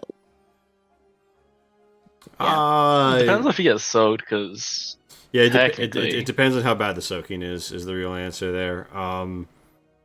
But like you would be able to like flap and like try to get out and like spread your wings. It would be a bit of a struggle. I just need to know if I need to expend spell slots to get back to the ship or not. Because I presume we're like kind of expediting this to the conversation. Yeah, you can do this as an acrobatics, I'd say. I wave Lonnie down, saying, "Hey, Lonnie, can I get a lift?" As I see you trying to get out of the water. Let's see if I make it out of the water appropriately. Okay. All right, so do you have the Dwarvish Divine Discharger in hand, gun up as you... Sparrow, whoa, nothing like aerial Ooh, ooh. opponent when you are at the mercy of no brakes. That's right, Sparrow. Well, they could like engage in extensive drift by throwing the anchor overboard, right? Yeah. Yeah, I still have the doors discharger up. No, Tento notices the voices in his head aren't doing anything, so he's not hearing any voices in his head, so he might think something's up. So he's gonna keep the gun up. Yeah, so you see as it flies closer, there's some sort of like red splinter. Rashuna is like, at the prow with the clockwork ballista. Fuck me, it does not want to search correctly. Ballista.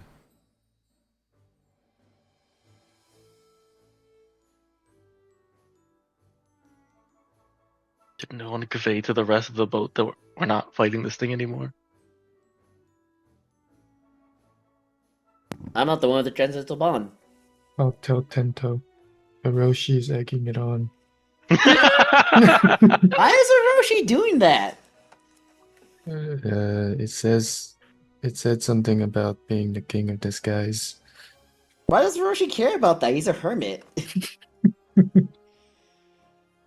He's the hermit of the skies. That doesn't mean he's a king. He's To literally. be fair, Orochi didn't call himself the king of the skies. No, you just challenged. He just said You challenged someone who called themselves the king of the sky. Also incorrect. I said you're not the master of the skies. Yeah, something Well, like that. I mean, what else? What else is someone gonna expect, huh? Besides a challenge, what do you think they're gonna say? I also said I was very interested to meet them. Maybe you should start off with that and not just like straight up tell them no, they ain't shit. The order might. If you order it differently, it could have had a different outcome. I'm just saying. You see, the problem with this is you're talking to a hermit and asking about social skills. That's true. I mean, true. Lonnie. Actually, I guess Lonnie's an ex-hermit-ish. Kabancho's talking to it. What? Yes? Like in a It's good sense or a kind bad of- sense? It's kind of calmed down a little bit. Why? We're trying to help it. From what? Yeah, so Rashuna's Redwood. kind of like Huh? aiming the ballista and saying, so I don't shoot? No, don't shoot. I'm sorry. Saving it from what again? Sorry. Redwood. Redwood. Why does it care about the redwood? Something curse. All right. Where's that captain guy? Where is he again? Tento's gonna go look for the captain guy. He's hiding under this thing, and yeah, so the dragon swoops down, and Lonnie, I presume you go pick up Kabancho Yeah, and bring him over. I'll go pick up Kabancho. Although you could have also totally just taken a pixie. All right, so there's a big Well, I ass. really teleported away from the boat, so You Every- could have taken a pixie with you. Everybody sort of This is recoils fair. away It at doesn't matter. the sight of this huge, adult worm. Zion, you're down below, or actually probably up top by this point. You've been working on the rigs, and Lumi is up on the deck where she sort of like standoffishly growls, and Lonnie, you're flying back with Kabancho's short order. And Before the sorry. swoop onto the deck. Abdio sort of like zooms out and grabs Sadiq, and they kind of like hustle back as everyone sort of recoils. Keiko standing her ground, Treadfar staying behind her, and Skyturner cowering in the nest above. And the Sapphire Worm cries out in Draconic, "Hear me!" And it kind of like flashes his claws, and you see that like his arms almost slash like subconsciously, but there's these there's like a almost like burning heat mirage sensation around the talons and the red wood, these splinters that are in his claws. and it seems like maybe there's like some sort of energy discharge going on around them. Lonnie, before the bond ends, wants to tell the dragon, the worm that, we have someone who can remove curses and some people who are knowledgeable about uh about divine things. So we will try our best to help you, but we may not. But this telepathic bond will not last for much longer, so we may have to speak to you through with an intermediary.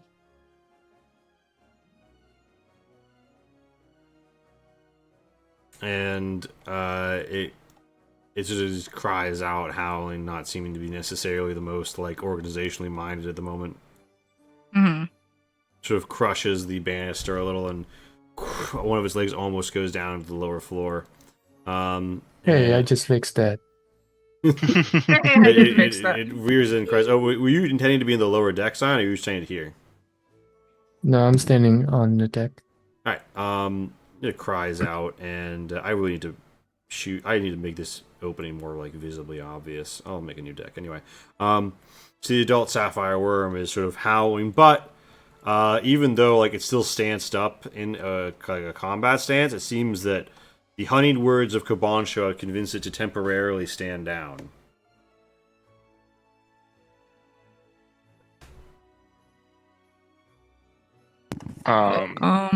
Well, Tento's gonna look for. He's gonna go in this same room as the captain guy. I don't know where. Can I move myself back up? Do I have to put myself at 0? Or maybe just go up the stairs. Ladder. Stairs. Well, I don't see that. Look around the wall. Oh, there we go. Lonnie wants to ask through the bond, like, That work? like, are you in Nope. pain? Are you physically hurt right now? And it cries out, "Pain! A pain so endless it is all I have known." Nope, it's not letting me go up. Lonnie wants to try. Oh, actually, let me.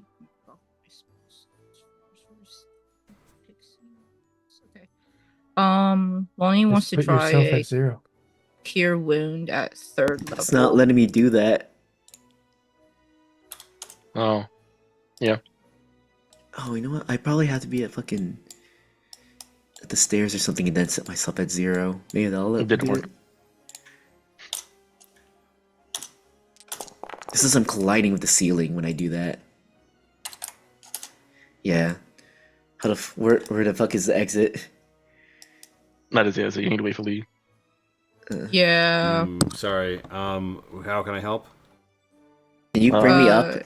Yeah. Oh shit. Now Tenta wants uppies. Oh shit. Where are you?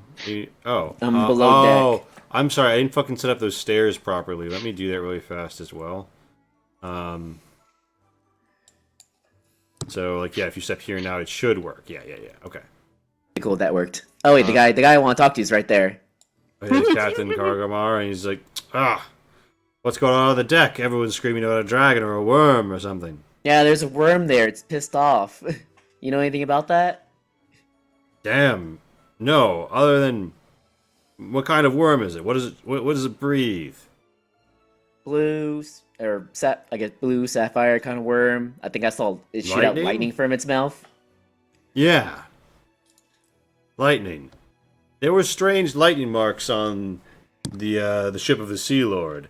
It seemed strange because it struck on the deck and not the mast. That's not how lightning works, unless it's directed as a weapon. Okay, so any reason why I would be pissed off at this ship? I can't think of any reason. I hate that bastard too. All right, good to know. Oh, it said something about the. Wait, did it mention redwood before the connection I had before the bomb was off me? I don't remember. No, because No. the dragon or the worm spoke about the redwood first, and it only got it once you got pulled off of it. Oh, okay, that's true. Are you sure there's no reason why? You a Yeah, worm you would heard hate you. nothing would- about the yeah. dragon. So Yeah, Lonnie, you the wave dragon your said- staff and a cure wounds, like a blessed Well, light. I would have to touch it. Oh, I you- would, you- I would have to touch him, and I would let him know Alright. beforehand. Are you gonna? I see you rolled it. Were you gonna run up and like give him a pop? Yeah, like Cure Wounds is a touch spell. All right, he kind of like hangs for himself before his like wings about to swing. You touch and heal, and he recedes as there's a blue glow that centers around his talons, and there's like this red burn amidst it.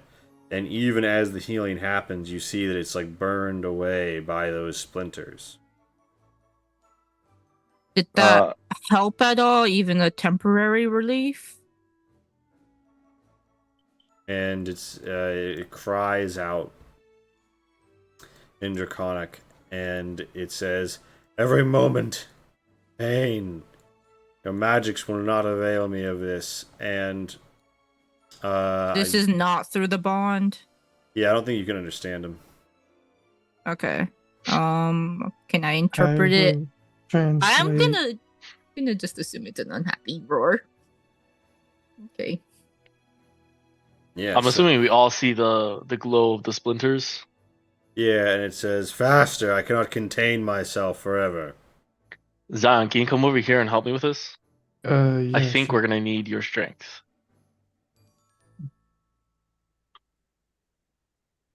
Not MK. MK might actually do more damage than not. MK stab. Lonnie is going to Fight drop. poison with poison. Lonnie's going to drop concentration on the pixies when she hears that Kabancho needs help and just cast guidance on Kabancho.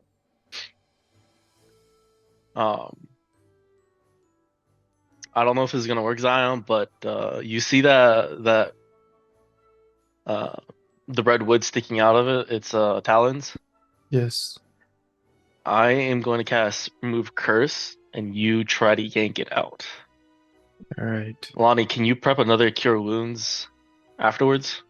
Yeah, Lonnie will ready a cure wounds at level 2. To the worm, I'll say in Draconic or Akan, brace yourself. This might sting. All right, you stood like right on the lip here because of how the deck works, and Yeah. you can see the dragon's like, "Ugh," and you're going in. How are you gonna remove? Use your thunder gauntlets, or are you gonna use your tinker's tools? What are you gonna use to rip it out? Are they like big pieces or They are like splinters of arrow shafts, is what it looks like. So they're not like huge chunks, but they're long. And they if I try to just yank it, it'll it's possible a splinter could would break it off in break? it. Okay, then I'll use Tinker tools. All right, use the tinker's tools. And Suzanne goes in, whips out its tools, like half up Lonnie's on gonna this guidance ledge, Scion instead. over the lower hold. Everyone watching as the boat sways, the wind furling the sails, flapping the wings, and you go in, and there is like this light white fluid of blood that like spurts out. It's and as it crushes with its talons, it tries to not attack anyone. And in doing so, winds up attacking your ship instead, as it literally just crushes down. And it does not break the damage threshold, I don't believe, for a Manor Gonger. So it doesn't really, like... The bit that just got repaired, though, is, like, re-cracked. But it doesn't take you down a level. And you are doing it. You are... Wait, where was your roll? It's Zion got 22. a 26 with The Twist of yeah. Fate. Okay. We got remove curse and cure wounds happening. In one go, you manage to get them all out, and the adult blue sapphire nearly collapses, turning to the side and saying, "Finally, free!" and like flexes his talons, wreathed in this like teal baby blue blood all over these black talons, heaving with relief, eyes lolling back, and At about this juncture, the worm faints and it kind of goes, "Ugh," and then falls like harsh, like the two legs into the hole. You're in the way of it. Roll me a dex save. Um, both Cabancho and Zion.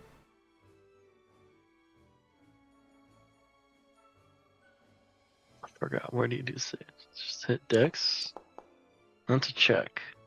I mean, you never know. Now that you've like helped it, its first agenda item Oh, might there be we to go like burn down an orphanage, Tento. How oddly specific. You haven't proved that it's a good dragon. You just proved that it was in vain. Yeah, as I was saying, we just know Mhm. it's in pain, guys. We don't know if it's good or not. You step out of the way easily enough, Zion. Bunch, you get knocked down to the 15 feet to the level below, taking a clean 3 damage in the process. And yeah, you now have just sort of like a big old worm napping, heaving slowly in the middle of your ship, as Keiko says. What did you do to Did it? you kill it? No, it's just taking a Uh-huh. nap. Oh. Is it okay now? Yeah, should be. Can I poke it with a stick? No, I stopped Tento from poking with the stick. that's a bad idea. Oh, okay. Though What I did do you... try to collect some of the blood in some vials. Ten- If Tento's Treadfire's about to not ask. already here, Lonnie wants to call Treadfire over. Tridfar like pokes their head out and says, "How is the worm fighting gone? Oh my goodness, a specimen in such high detail." And they kind of like come behind and like poke around the head and say, "Lonnie, what happened?" Lonnie will explain this, what happened, and ask like, "Is this the worm you're talking about? There's like odd things going on with it. Like it looks like it should be older, but it's not as big as you would expect it." Tridfar comes around and immediately starts to say, says, My. I honestly struggle to forgive me. I'm so taken aback. This master of lightning in the sky before us." And they like take out the tail and the wing and they run around the edge and they say, "Yes, if this is in fact the same worm from legend, I mean, it would have to be quite old. And you're right, it's not seeming the proper size." And Trevor kind of like comes over and checks the eyelid on the worm. Oh, so like, Transform can just fucking touch it all they want, but when I want to poke with a stick, it's like a no. Yeah, because Treadfar can handle things You need- delicately. yes, you need a gentle hand for this sort of work, Tento, which you're very familiar with. Think of it like picking locks, except less I could do that. pokey.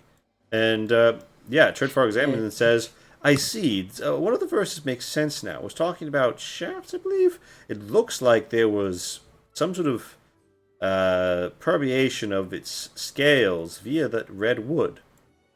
The curse could perhaps be related not just to the ship, but to weaponry or construction material.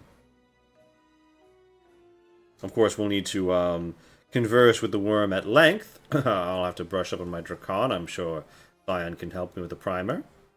And in fact, as to the watch, it seems that we're 8 minutes past my anticipated time for the defeat of this dragon. So we'll break until 9:18 for tea. Transfar, what are you saying? Calculated. What are you saying, Transfar? What are you talking about? Just one of Treadfar's little moments. Yeah, Transfar just shuts down. Treadfar goes to make tea. Yeah, wait, what? Look, when my brother's cat Storm finally comes from a belly rub and is yuckies instead of terrorizing my Frankie. Oh, Sparrow. I mean, dragons are like cats, let's be clear here. Or cats like dragons. Ooh. Or dragons are like. Or is Yakuza like a dragon? Huh? Oh. Hey.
Hello, dreamers.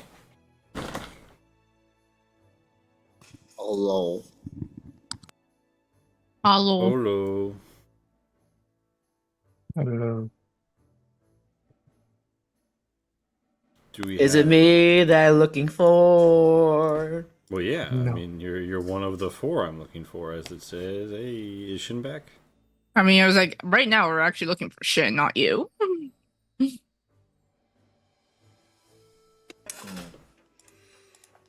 Yeah. That's okay too then. Shin for the win. Let me rearrange the cams. Fuck. Yeah, sorry, it's my Ethernet cord's like acting fucking weird. Uh-oh, is it frayed? Is it scratched? I don't know. But yeah, luckily this computer has built-in wireless, which I didn't even know until until I looked down, I saw that like I was wireless. Oh, shit. Well, I mean, that's a nice feature, I guess. Yeah. Better than being without internet. Yeah. I was like, huh, hey, this thing has wireless Wi-Fi, has a wireless router somewhere on it. That's cool. I'm glad.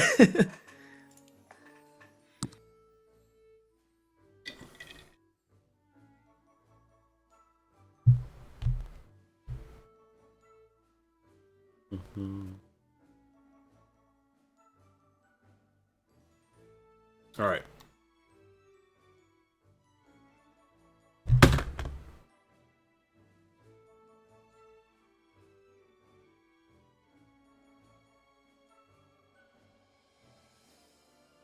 So,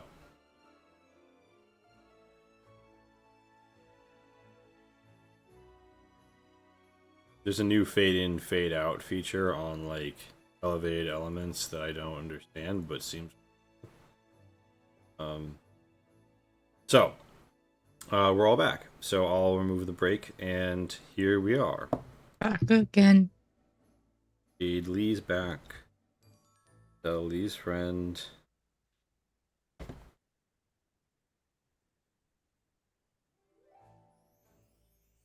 So, you find yourselves here.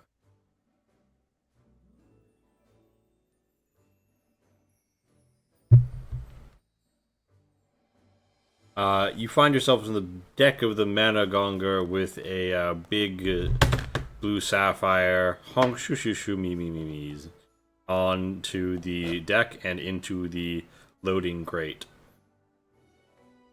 You seem to have pacified the foe and have perhaps even made a friend, but they are presently very asleep, and the whole flotilla is kind of confused about the current situation.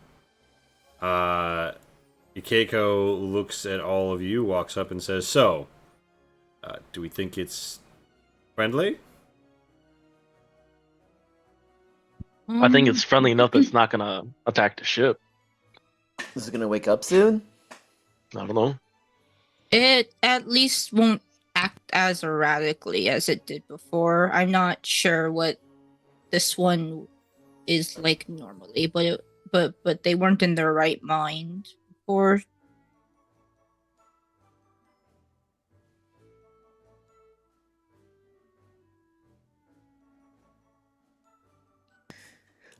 Is there any I'm way gonna look to, at Zion because like, can I have that piece of wood?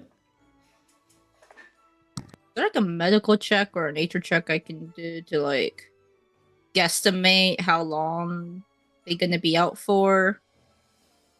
I give you a nature and medicine, yeah. Either or? Yep, your choice. Pretty sure nature's higher, but just double check.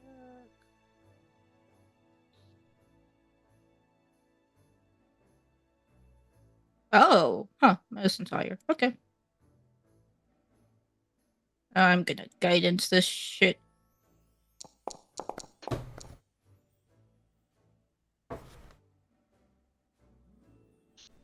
Nice.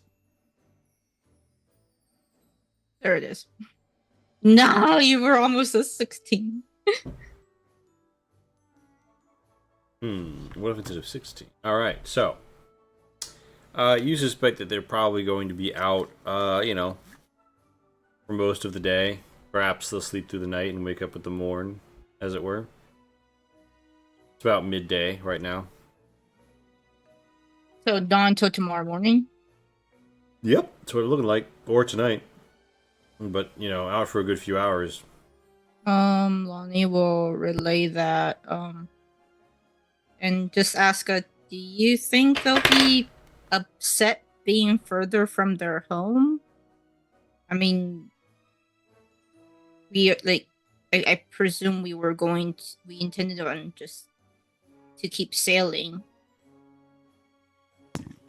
I I mean, don't think it's gonna it's a particularly dragon. matter. It's a giant worm. It could fly back. Yeah, I don't think we're gonna sail faster than what this creature could fly back to. It did approach the ship pretty quickly. Okay.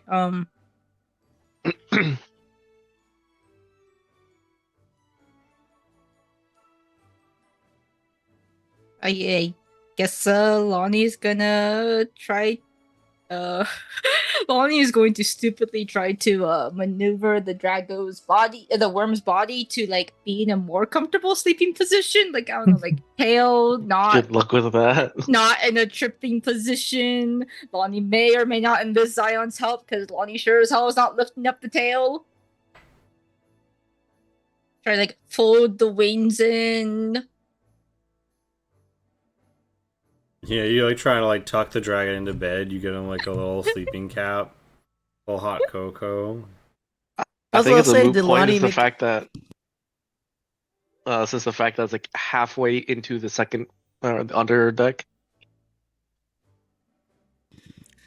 So what now? Do we just keep sailing where we wanted to go, or do we just I mean, I don't see why not. okay? I just Stento's gonna look around. He was like, "Is there anything else about this thing that's cool?" As long as this worm is here, I'd prefer to stay on this boat. Zion, do you mind sending a message to Vairabi, letting them know that the situation is handled, but I'm gonna stay on the main boat? Can you? I mean, you could. Do you want to send me to the other boat? How far are they? I'm I assuming mean, they I'm didn't assuming we're all turn back. regrouping at the guide stone. Is that where we're going? It's where two of the ships are going. The ships are sort of headed that way, and you all sort of trail that way and arrive. Are we within message range, 120 feet? Yeah. You all the ships buddy up, and you find yourself in message range for convenient missilage.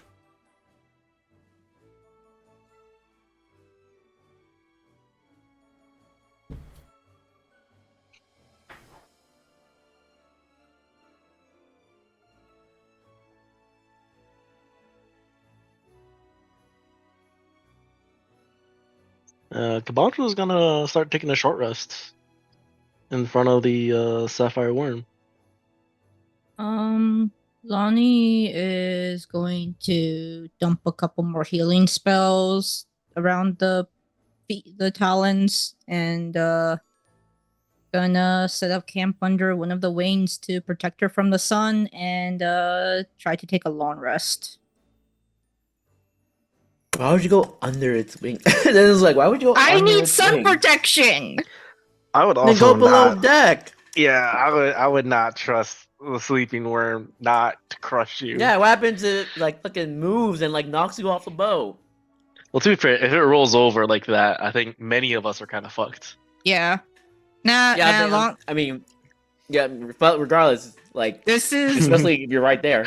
Lonnie will not say this out loud, but this is a rare chance for Lonnie to, get to hang with the dragon, and Lonnie's gonna fucking take it. And also, Lumi, I guess, will just alert her if the worm wakes up. Lumi kind of gives you the Are I you see. not gonna notice while you're under its I wing see. when You'd it wakes rather up? you'd rather cuddle with the lizard kind of look, but she will in fact alert you. Oh, I was fine on Lumi also cuddling with Yeah. Lonnie. She, Because Lumi doesn't need a long rest. they Lonnie's fucking tired. they all pile up. What time of day is it, by the way? It is about noon, perhaps by the time all is said and done, closer to 1. But I mean, you're telling time by looking up and seeing how directly above you the sun is. So, Mm-hmm. Do I need to It's like about midday. do anything since Lonnie's trying to essentially sleep early? Because I'm doing this for spell slots, not for out of exhaustion or anything. yeah, I mean, nobody really got hurt, so you don't have to worry about that. I mean, like, Kabantra got hurt. Lonnie's basically Feelings don't gonna fuck up her sleep schedule. Here we go. I mean, you're always gonna Here we have Zion to go. talk to if that makes it feel better. Any other spells I want to dump before? But what if that made Lonnie feel worse? Since I'm gonna just try to long rest, Lonnie wants to just summon the pixies and have them use Detect Thoughts really quick on the dragon. The worm. All right. Let me try to grab the pixies so I can just pop the text out.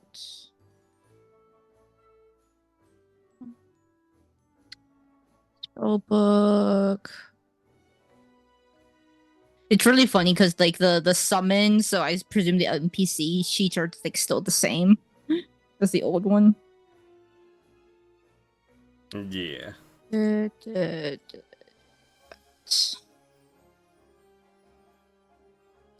Certain creature.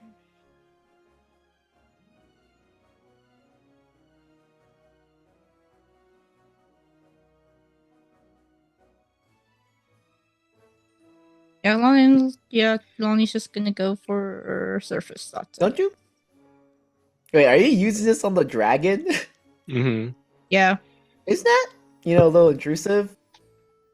It's an intrusive thought, So, I mean, It's so not is like- casting friends. I mean, yeah, like Lonnie doesn't like doing this a lot, but also scary worm aboard a ship, and like we knew it was cranky before. We don't know first how off, it is you normally. can't say it's a scary worm when you're hanging under its fucking wing. Yeah, Lonnie's just making sure it's safe to do so. all right, so it's thinking dreamy thoughts, and it dreams of a swirling ocean, and there is a vast boat, like a floating fortress, out on that ocean, and its dreams, it flies and its lightning crackles, and these red arrows fly up, and these beams girding it are red, but it lands between, it isn't hit, and it swings its claw and it cuts through a man in an Oni mask, and he falls away to reveal a spirit. And the dragon grabs it with its claws and rips its fucking head off and sucks the soul down. And then burps lightning, destroying the ship. You know what? You think it is a happy dream. The beef's not with us, so it'll be fine.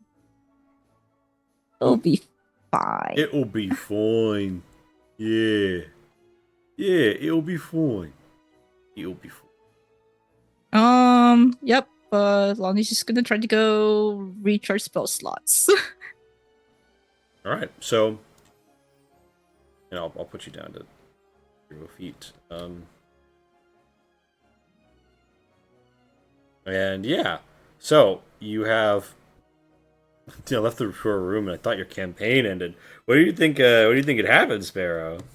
But yeah, so you guys have the dragon in your. Oh, you mean you thought that like the dream sequence was actually happening to their ship? No. So you guys have a sleepy dragon. Sorry, quick thing. I'm not on the dragon map anymore. I'm on like the big overview one. Oh, true. I think that's because I was gonna talk a little about logistics. So Okay. you guys communicated with these other. They're all these ships got into message range. Was there something you wanted to like message them in particular? Like we're gonna keep moving out, or Well, my request to Zion was to let Vairabi know that the situation is handled, but Kabancha was going to stay on the Man of Armor as long as the Wyvern was here. All right.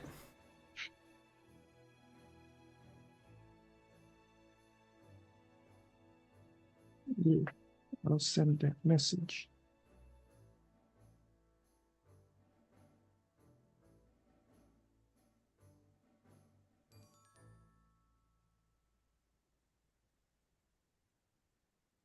So there is a large cave inside of a significant, like 100-foot tall rock formation, right? And it is it's got like room in it for a ship to enter, you can see. And it would house any of your ships. The Sly Cut and one other ship could get in there, except for the Manor Gonger is just like a bit too large. Damn, that'd have been the perfect spot to hide a sleeping wyvern on your ship. Oh well.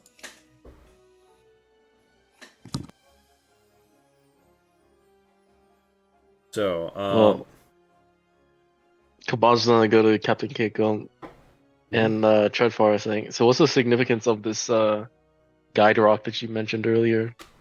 and Chitford says, "Oh, it's just yet another sign that we're on the path and closing in.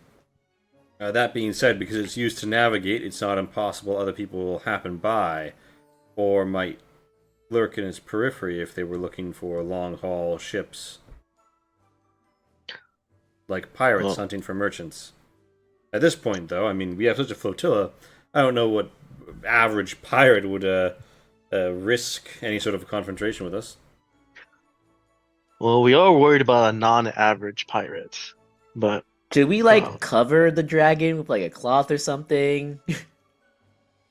why? Yeah, we need to give the dragon a blanket.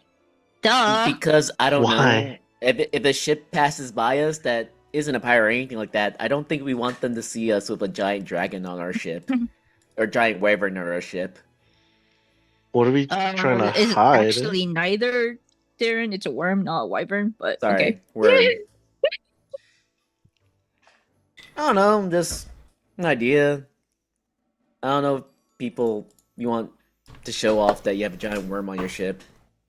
Personally, I wouldn't want to, but I I don't know, mean, might bring unwanted attention. who sees a worm and say, "Oh, that's the ship I want to attack with a worm on it"? Not attack, rather than just notice it and maybe ask some questions about it. Maybe to some other people. Keiko says, "I see your point, but I mean, frankly, we could throw a tarp over. I don't know. I don't want to offend him. I mean, what are the odds someone's going to sail by and see our deck? I think that we need to keep moving. I mean, we could linger here a while, but I don't see a point of lingering here. I think we have daylight to burn. We're burning daylight. I think absolutely, Kaban. I like the idea of moving better. Self. Yes. like we came to this rock to hide it if the wyvern or with the worm was attacking us, but not the case. Indeed. However, as we're all here with our ships, why don't we go over their current strength and situation? Ooh. Imagine tutorial music plays. Where's that music coming from? You guys hear that? Yo, it's Kyrak. He's playing some of the crows as you see Kyrak's feet. I was dangling about to over. be like, Lonnie's just, just snoring out the tune.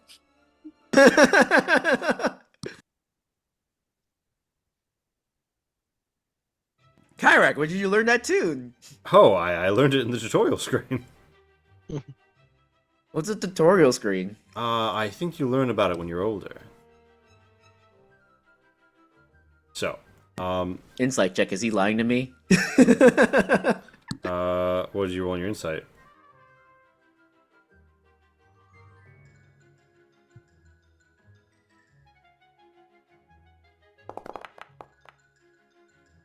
was really hoping that was gonna be a 20.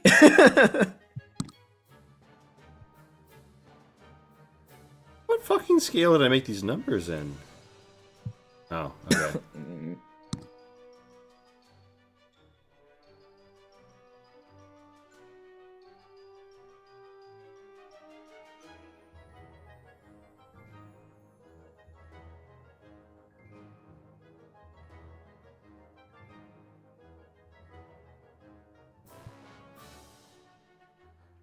Okay, he's not lying. You will learn when you're older by like a few minutes. Oh, a few minutes older. Mm-hmm. Precious time, how we grow so fast.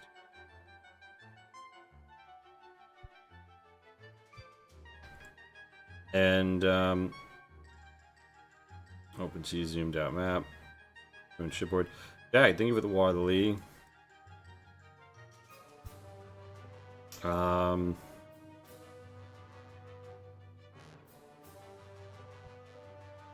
And so your ships how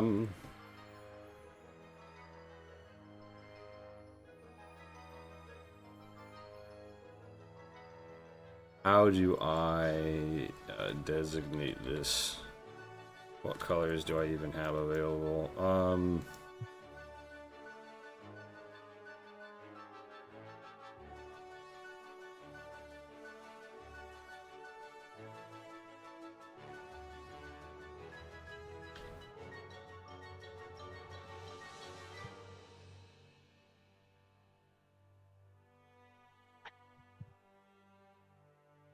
Bam. Okay, so your ship has the Windwood armor, right? The ablative Windwood armor, and the Ballinger. The fair trade has it. Yeah, the fair trade has it. Ship, boat rules, if you will. I don't know why I sound like that. They're called boat or ship? Ship rules.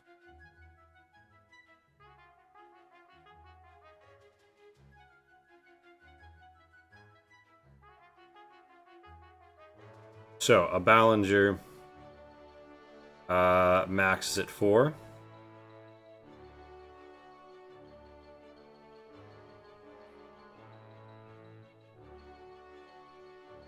And a Sly Cut.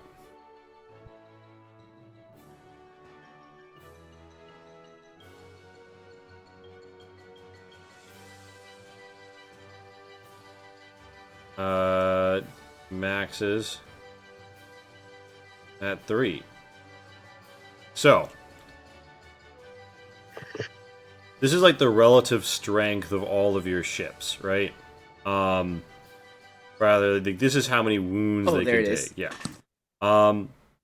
They can all basically, if it takes a damage that, if it takes a hit that is over its threshold, and the threshold is like 20 for the bigger ships and 8 for the smaller ones. But like if an AoE goes off on it or someone pumps a shot at it, right?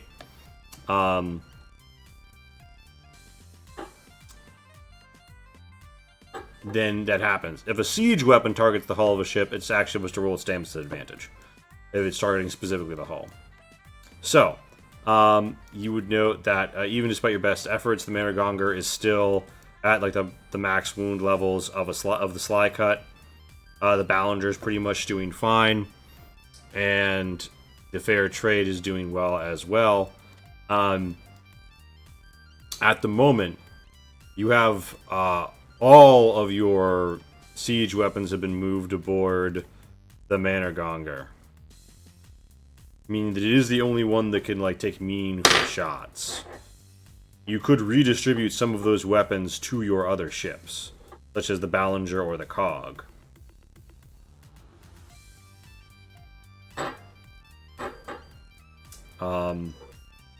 Do you want to do anything like that at this moment, or do you just want to sail out into the distance?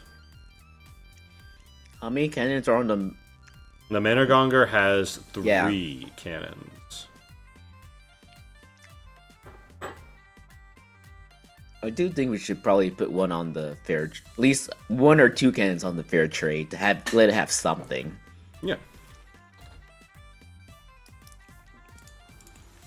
And those are our weapons, right? We have 3 cannons and the ballista.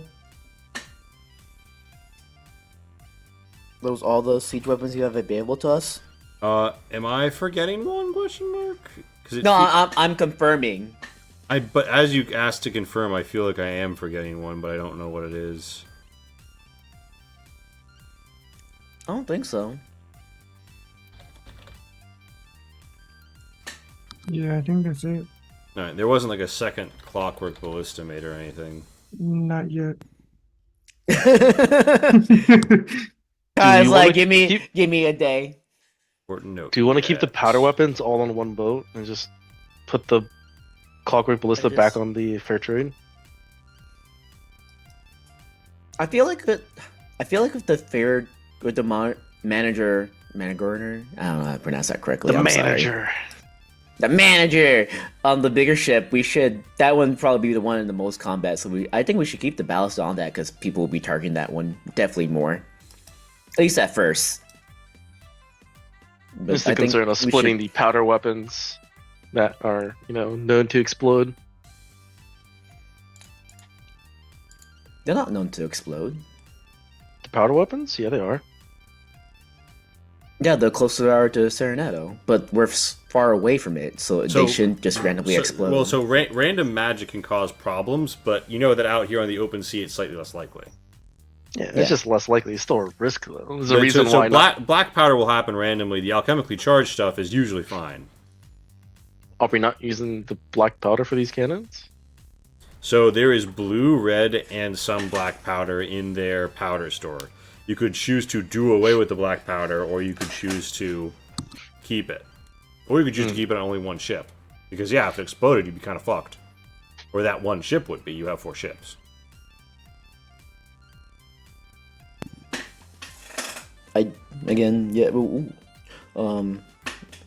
Think we should probably arm them with other cannons. I mean, that's the risk of powder weapons, I guess, if they have a chance to explode, but everyone else is using them. Well, just because everyone's using them doesn't mean we should also be using them. Yeah, but do we have choice? What else we Yes. could use? And I believe you have a We keep the powder all on one ship. you have a gun that you ripped out but don't have a power source for. The dwarvish boat gun. Mhm. The runic No. one. No, we can power it. Oh. Zion just has to hook up to it directly. Well, do you want to like mount that on the deck of one of these ships? Just in case Zion Zion question. felt like popping a shot? Does Zion want to? Mm, Do you want to become one with the cannon? Ion's already a walking cannon. So yeah, true. but it's not a giant fuck off cannon though. It's just a cannon. I think I need to research it more. Ion's language of fuck off is it's super ridiculously high AC. But I do think we should arm the other boats with It- the powder weapons. Do we want to take If it that one that has explodes. a higher AC? The worm or Zion? Oh, Zion. definitely Zion. I don't know. It might be categorized as an ancient worm. We don't know. Are we counting the fact that Zion could just boost its AC even more? Or are we just counting like base AC? Porque no los dos. Because if we're counting like base AC, then the worm might be higher. But if we're counting like buffs that Zion can apply to itself, it's definitely Zion. But I think we should distribute the cannons to some other place. Even if it does explode, it won't be catastrophic if we spread it out.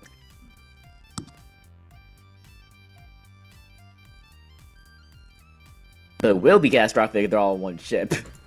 Especially one that's already Right. on the halfway to sinking. Yeah. I mean, Lonnie can't say that because Lonnie's asleep, but So which boats do you want armed? Because I don't think we should have the Ballinger armed. And the slip something. If a cannon explodes on the that pet- ship, that whole the ship is penitent- gone. Yeah, the penitent. Definitely, I definitely say we put like 2 cannons on the fair trade. And can the fair trade handle 2 cannons? Because it's not designed to have, Yeah, you can weapons. you can put them on the deck and fire them over the rail. Oh, So you could have one left, And one then- right cannon. Yeah, and then how we have set up right here should be fine. At least that's what I think. All right, so you'd have the fair 'Cause- trade, and you need to move a significant amount of power to the fair trade. So you'd have the fair trade and the Manor Gonger equipped. Both of them have 2 weapons, meaning that 50% of your Can fleet we- has siege weapons. Yeah, can we make it so that we're on the Manager or whatever is the one with the black powder, and then the one on the fair trade has the red and blue powder? Then Sure. that way, again, if it explodes, then it's not taking out. Hopefully, it's not taking out a clock ballista. Hmm. That way, these 2 cannons have less chance of exploding, if any. Yeah. Hmm.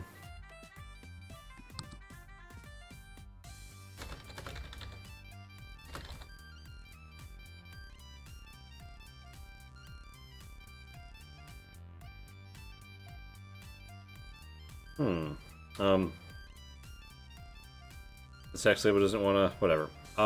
Okay, so you made all of those arrangements, and the pirates on this ship are to remain unarmed, correct? correct.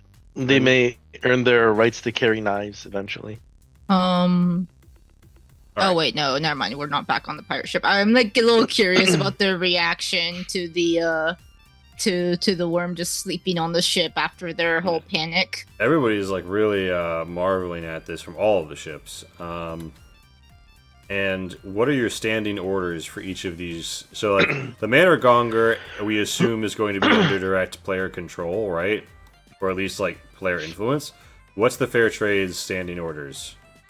If you get engaged by an enemy and you aren't close enough to send a message or anything. Or do you actually... I feel like Keiko handles that. Keiko tells them to flank. Yeah, I like that Mhm. idea. And obviously scout scout plus harass is the job here. It's not letting me update my drawings. And I guess the pirates are told to fucking hide because that's about what they can do.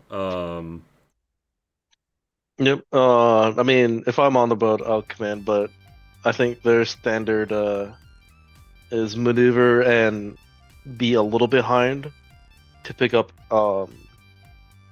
any people that go off board. Mm-hmm.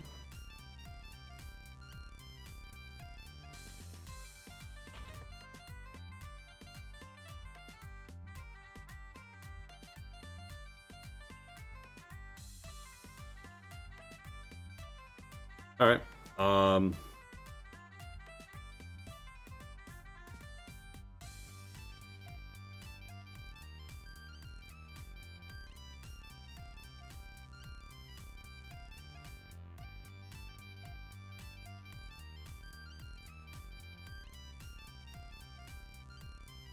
Yep.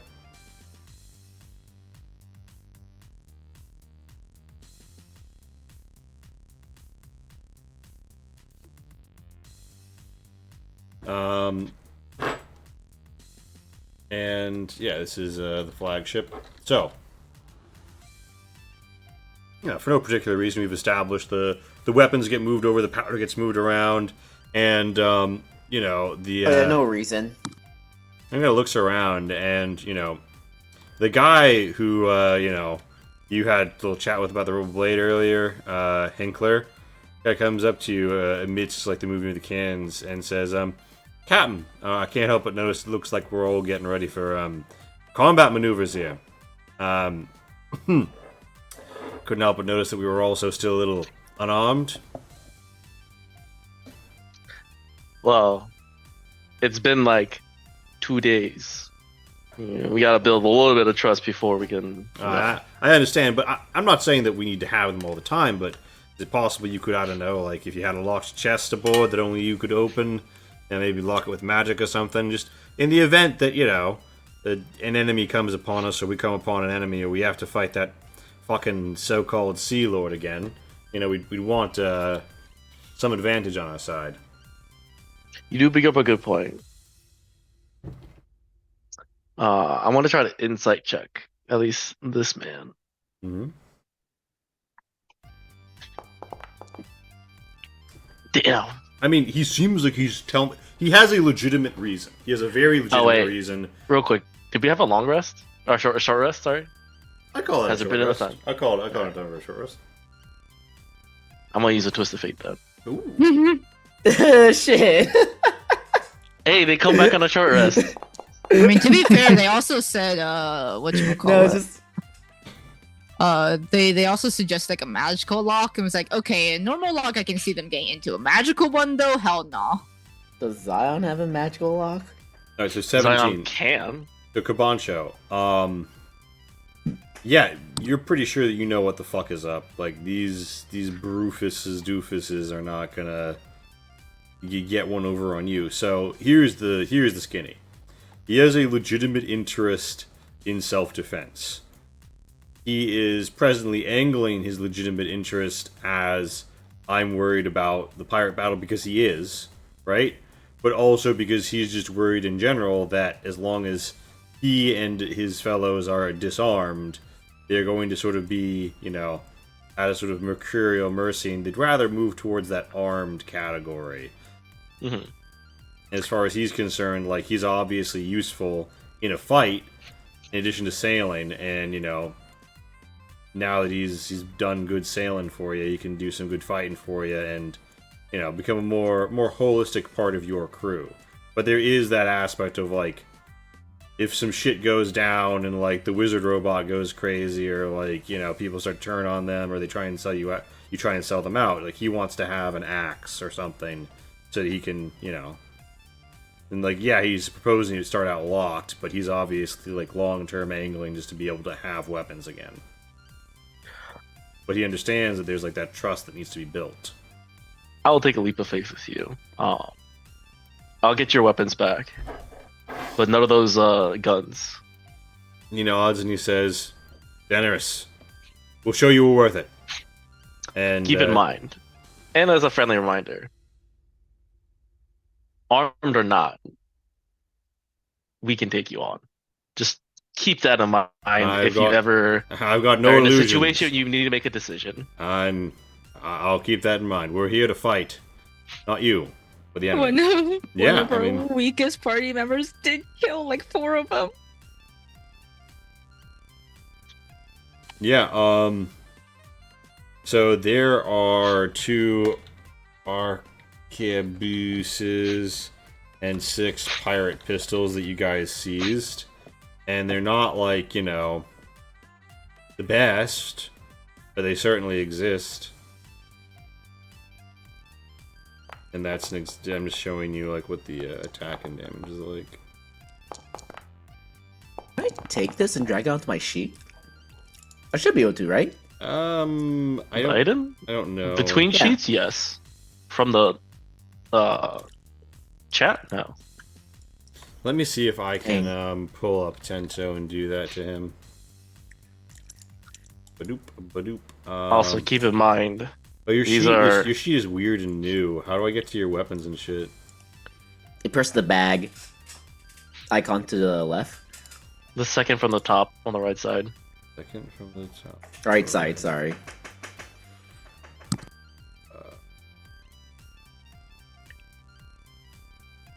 I don't see what you're talking about. So you see the character sheet, like on the right side, there's a few tabs that just hangs off the sheet of like the nominal square. Oh fuck! No, I didn't. Yeah. I was like, keep moving the sheet. Yeah. Holy shit! Yeah, they left the NPCs. Yeah, there's a tab that says inventory. Yeah. All right, Hey, you see all the weapons I have, Lee? All right, the pirate pistol is probably a little fucked, but if you look around it might not use your stats right or something. But Also, bear in mind you're not proficient with No, looks like it is. with No, you're not proficient. You need so like So gunpowder what would weapons that are be, then? gunpowder weapons are specific. You'd add only your dex mod, but not your prof mode bonus when you're shooting. So you see the plus But 5, that that's is your my- dex mod. Your proficiency bonus is a plus 4. So it is right? Because it's This only is correct. adding plus 5. Yep. Oh, okay. You This is just said it wasn't. I was just reminding No, we you. didn't.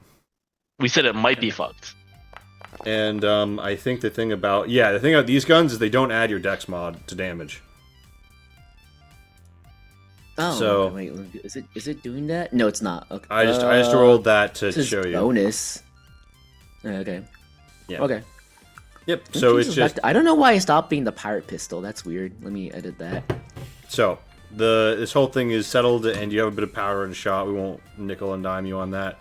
So everything's transferred. You've armed your pirates, and you are all just getting things together. When you see when Skyturner calls out, "Sails of the horizon! Sails of the horizon!" and people sort of run to their ships and check their situation, check their guns. Rashuna, her eyes glint, ready for anything, and the air hangs with a sort of sense of stillness as the potential danger dawns on everyone, being caught out in the middle of a switcheroo, swap-a-woo, as it were. And Is a worm still sleeping on Yeah. our ship? yes, Did Lonnie get enough time for a long rest or no? a long rest, no. Okay. Yeah, I guess I'll ask if it actually is relevant, because Lonnie just like blew an indiscriminate amount of healing spells into the worm, and I don't know if it will be relevant yet. Mhm.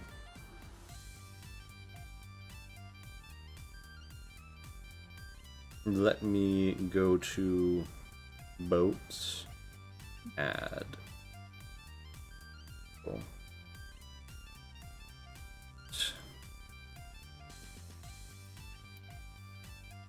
You see something skimming by that you haven't seen in a minute. It goes with incredible speed and grace, and it's two outriders. It is an Elfblad, an elf blade, and it's gonna come along the established route. Nothing odd about it. It does definitely notice you as you guys are like a flotilla engaged in exchange of weaponry and arms and everything, and it sails a little close. Do you shoot at the Elfblad? Is there any reason to? Well, I keep seeing it as a target or to apply damage to. Oh, it's because I'm clicking it. I see. Okay, as I was saying, it's like, is there a reason to? I mean, some previous party members would think yes, there is always a reason. I guess I'll ask Keiko. Hey, Keiko, is that thing gonna be a problem there?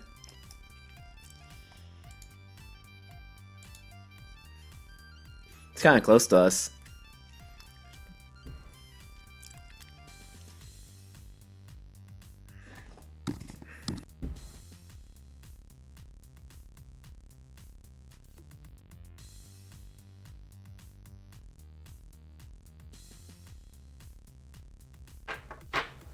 So, yeah.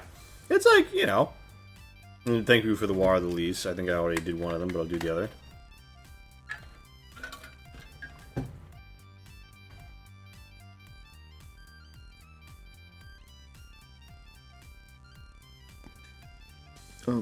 I asked Keiko, it's like, should we can be concerned about that ship right there?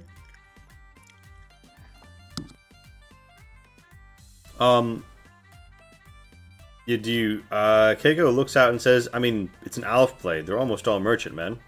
And she takes it out, and, so who has the spyglass again? Tento. And so, Unless we had to return it back. did you need a reason to give it? Do I have a reason to give it back? Just something that we borrowed. Oh, I thought it was your thing. No. We borrowed it when we were on the the basalt. Oh, well, island. if I borrowed it from someone who's my party member, I'll give it back. Damn.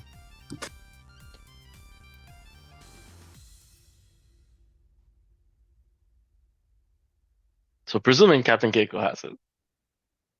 Yeah, so she whips it out. Ah! And she says,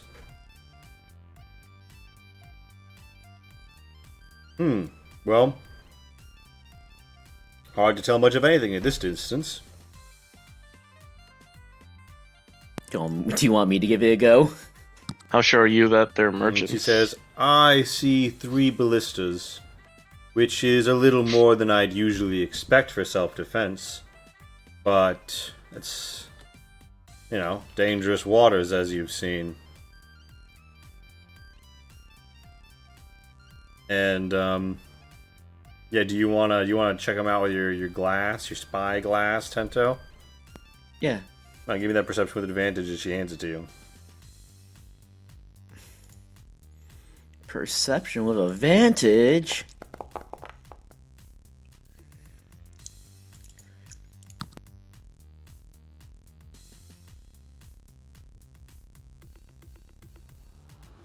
So, you look through your spyglass and see an elf spyglassing you right back. Oh, looks like they're checking us out too. I wonder why. So that tells us sarcastically, as he turns and sees the giant worm on the boat. It's actually because Kabantra's gonna, get someone else interested in him and start flirting with him. But I mean, they seem to be checking us out. They're spying on us too. I can see someone looking at us. Yeah, gotta assess the competition for Kabantra's hand. Yeah, right. It's kind of the natural thing to do. Yeah, I'm not If saying it's you're- unusual. I'm just saying that it is happening. Like Keiko said before, they had 3 ballistas with them too. That's a little unusual, but checking us out is not unusual. However you want to see it, I guess. Is there anything else I noticed on the ship? You see that the layers have been very poorly ordered, and Lee is rushing to lock them in so he can delete the rest of a ship next to it, so he can show it to you. It's a poorly made ship. I see.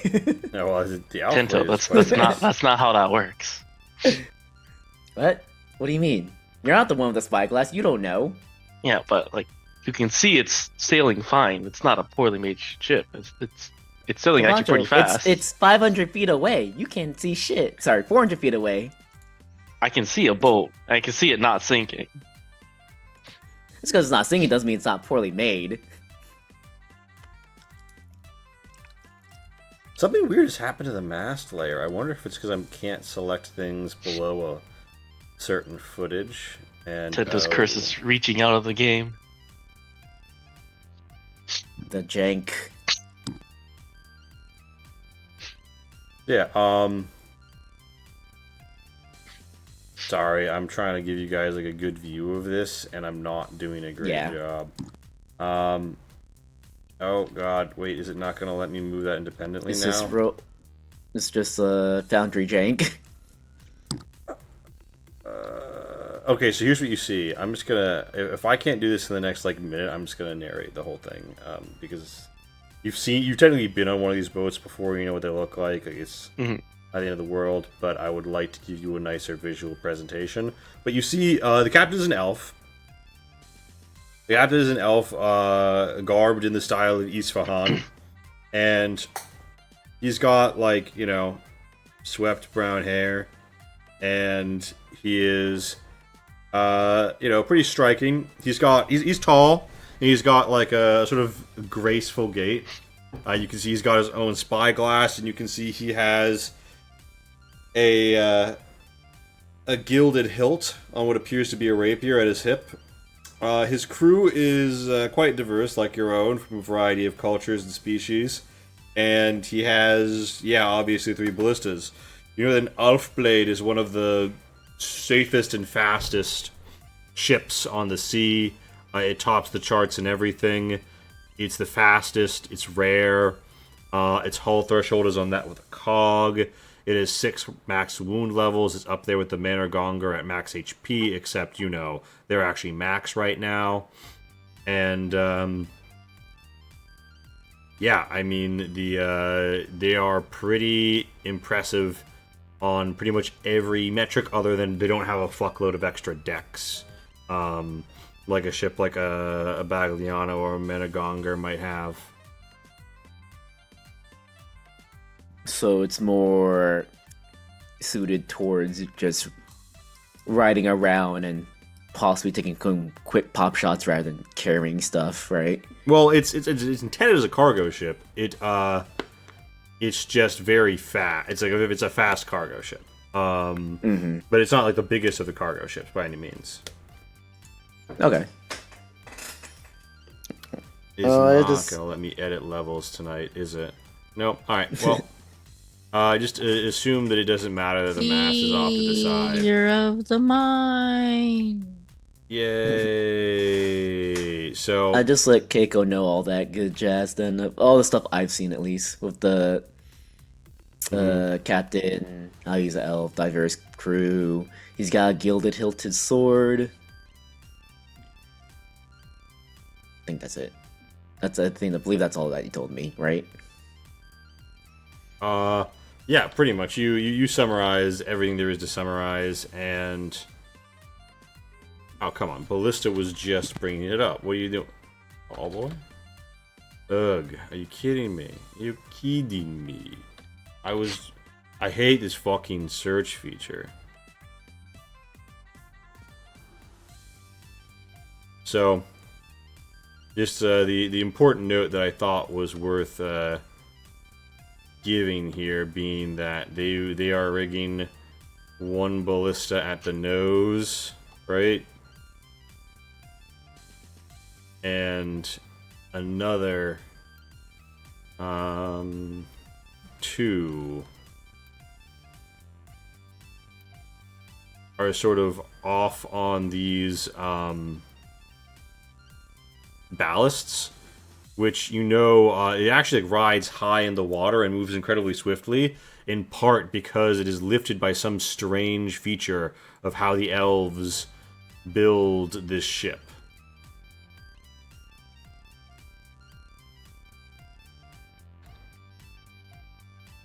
And yeah, there is an elvish captain from Isfahan that's not strange. Isfahan is where this ship design originates. And it's got like one central top deck thing with 2 rooms, mostly a stairway down, and some windows. And mostly those exterior pontoons don't get accessed. So they've got some wily sailors who'd hop out there.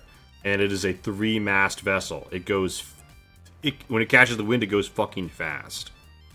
And yeah, they're taking you in while they're going by real fast. And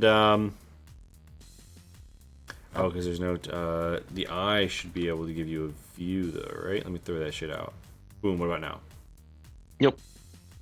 All right, and I'll abolish the light walls because they're not even the right ones anyway. And maybe this is the way now. Ignore what happened with the masts. I couldn't get that shit to not be stupid. Alright, so yeah. You've got the general idea of it.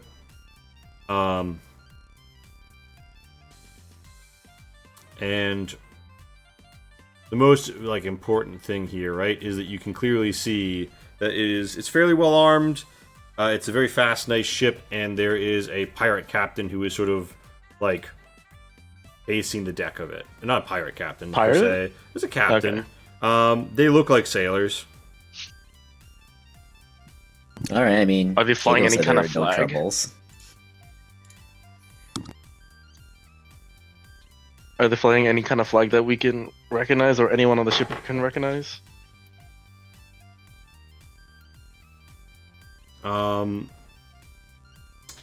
They are not flying any particular flag of any state actor or anything. No.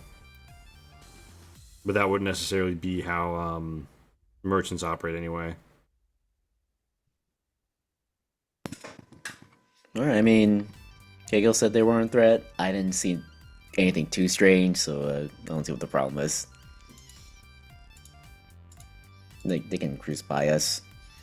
They might be a little weirded out by the worm sleeping on our deck, but you're already long past that. Someone else got something to say about this? I don't see any reason to do anything to them. Not really. All right. You can tell that they kind of take in your you taking them in. They take in your worm friend, and they lower the spyglass and they give you a cheeky wave, Tento, as you look at them. I wave back. Hello. And with that, It's your boy, Tento. The elf blade passes, and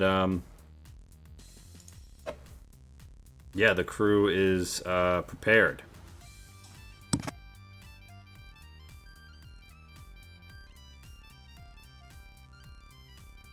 Anything else?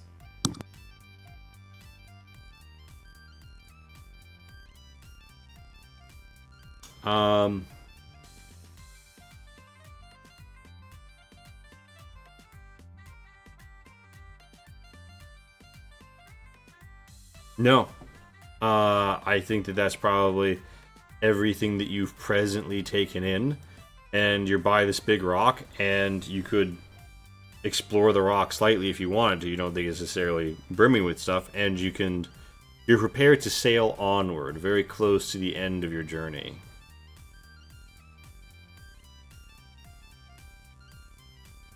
Is there anything else anyone else to do beforehand? No, I think we just keep going.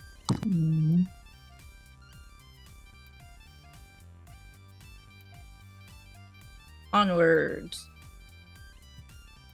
You take the high road. By which I mean the high seas. God, that probably should have been the name of the season, shouldn't it? All right.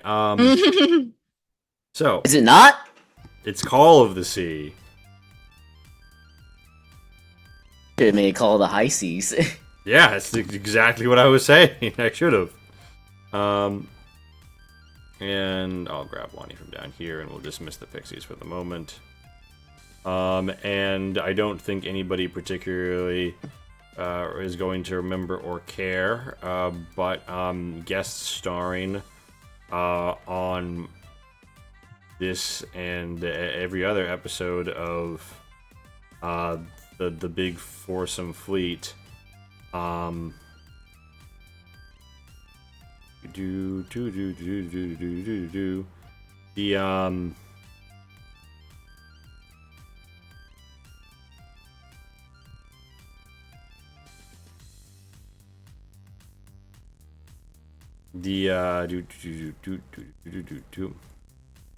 After a significant growth as a sailor, Tegala is promoted by Keiko to captain of the Fair Trade One. Ayo, promotion. Oh, what? Is I got Fighter that. is Fighter still on the fair trade? Fighter actually should have moved to the Manor Gonger, but hasn't yet. That's a good point because he is a siege weapon, isn't he? So That's true. Yeah, let's have him on here too. Fightar actually they bring Fightar in to crack rocks off of the this place so that you'll have more shots for later. Has Fighter made any new friends?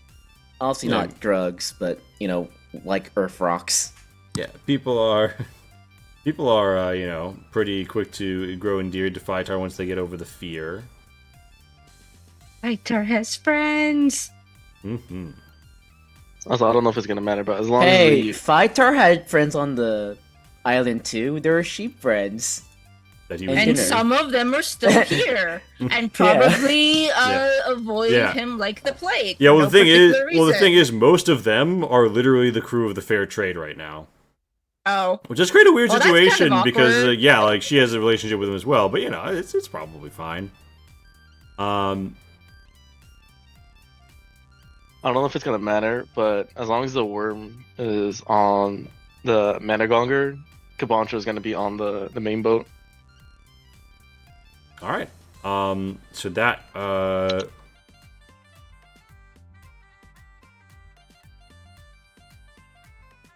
Do worms make for good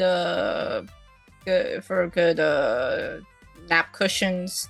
I guess this is a bit longer than a nap. yeah, it turns out to be a great nap position. So it's really just Henrik and Vairabi in terms of significance on the Silk Road, and Tegala is running the fair trade. Captain Gentuli McCragan is on the Penitent, and Phytar is aboard the Managonger. So, with his rocks renewed. So,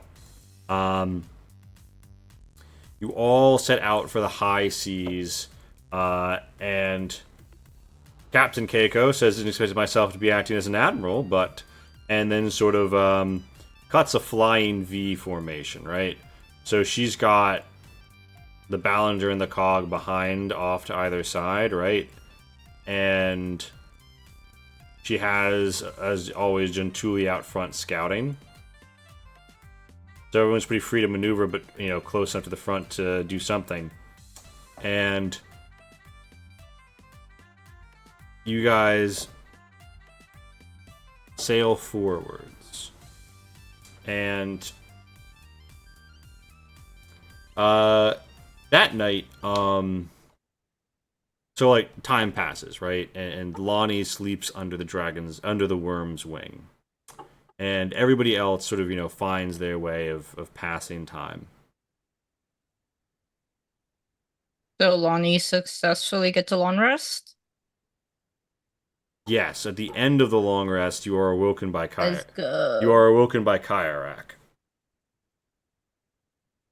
And Kairak seems a little flushed, a little sweaty, a little concerned. Is he sweating because of the worm on the ship or something else? You haven't seen him. You don't know. Did the worm wake up? The worm is still asleep. What time is it? And Kairak says, "Come, it's night. We need to find your friends." What's wrong? And he pauses before answering that question and says, "I think there's something I need to tell you." Okay, let me stay here and just keep watching our worm friend. Lumi says, "Oof."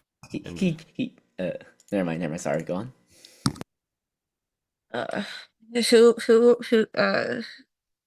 We need to... Did you talk to anyone else yet? Kairak shakes his head. Zion can probably talk to the others if it knows where everyone else is quickly. And Kairak says, "Join me down below." Lonnie's just gonna, I guess, try to wake up. All right.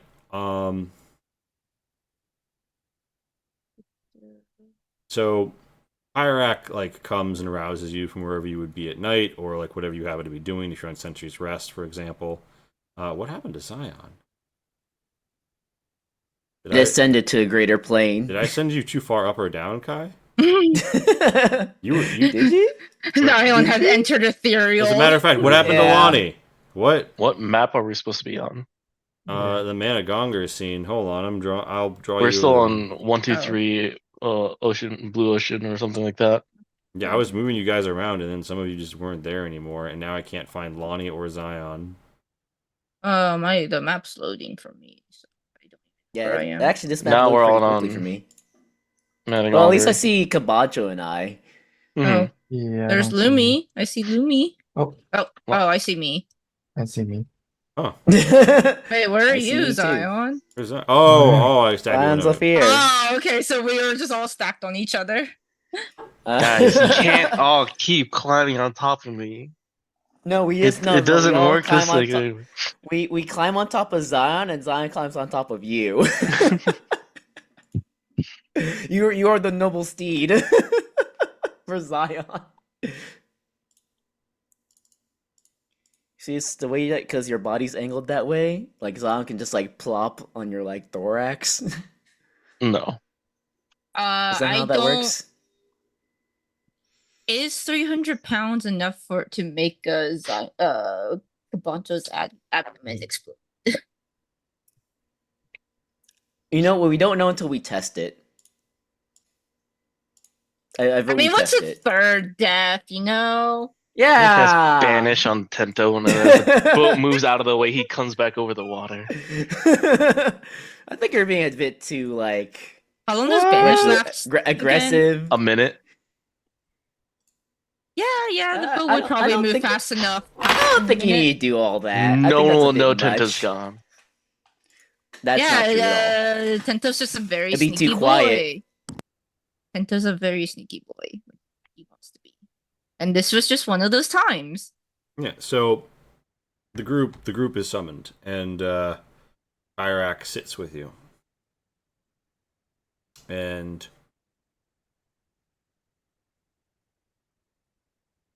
he looks around. Is Rashuna supposed to be here? Oh wait, no, Rashuna's above deck. Never mind. She should Okay. be not where you are. Okay, sorry, I was clicked off. Okay, I see the correct word now. And he says, I have heard something on the wind. I feel a turning in our fates, a tug on the loom's threads. I wanted to share something with you. And Lonnie, insight check, like, is he speaking metaphorically? Roll an insight. Or like is like just trying to like hide the source or something? Roll an insight. Yeah. Sorry, I'm like I'm gonna assume everyone besides Zion would be sleeping at this point, right? Well, I mean, Lonnie was already taking a long rest. Well, yeah. Lonnie's But, gonna be up it's all night. nighttime. It's nighttime. Tundel's like, what happened? Why am I awake? What do you want?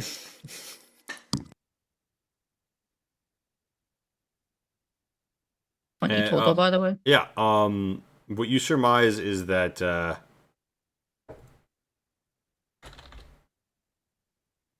there is something like off about him right now, but it's like he's not even sure. You know what I mean?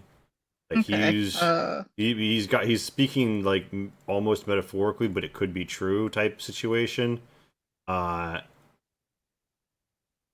Okay, Lonnie will just sit and listen then. And is a lot more alert now. All right. And he looks to Lonnie and he says, I'm a teller of stories and a learner of virtues. As a Hyoki, I own only the clothes on my back and the blades in my hands. But I have learned much, and I am rich in knowledge. I have felt something on the wind, a changing in fortunes and fates. I see danger and death, feel it in my lungs. There's a story I cannot tell. But his eyes linger on Lonnie. He says, but you can. Oh boy. Um, Tento's much more awake now, so okay. And he says, I'm not sure what you mean by that. He says, I'm not either. All I know is that we need to tell our story as we speak the past and the present. The future will come to light. And Kyrak. Sorry, yes? No. Well, actually, sorry. Can I get a brief reminder? So, the culture he's part of, they're Kalai. wanderers. They don't really have a home. So it's not that everybody in his society is a wanderer. It is that he is a wanderer. He is a wandering. You could call him a monk. He's like a mystic. He's supposed to wander around doing good things and gathering stories. Oh, okay. Okay. That is his whole MO as a Hioki. He is from the Kali Desert, which is lots of like permanent settlements, but he's wandered far and wide. And as far as you are aware, while he does serve a spiritual role in society, you are not aware of him having any magic abilities or anything like that. Okay. Thank you. Right. So he sits down and he says, "We'll start. This journey began before I even met you, when the expedition was planned. But I first knew it as I was bitterly stung by betrayal and curse. I came upon kind strangers at the edge of the desert, and in exchange for their help, sought to help them cross. We cut down elementals of blood, found treacherous foes in the desert, and traveled beyond. We arrived at the great city and foiled an assassination. In the house of an esteemed and holy man, we set plans to find an item, perhaps best guarded from those without pure intentions. With our quest before us, we left." And he just looks at Kabancho at this point. And he says, "What happened next?"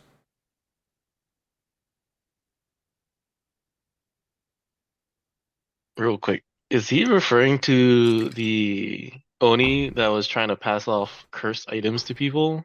That seems to be the yeah. I mean, you met the Okay. guy as like yeah. So like there was a yokai that fucking cursed his ass, the handsome man, and like that seems to be what he's referring to when like you helped him out with that.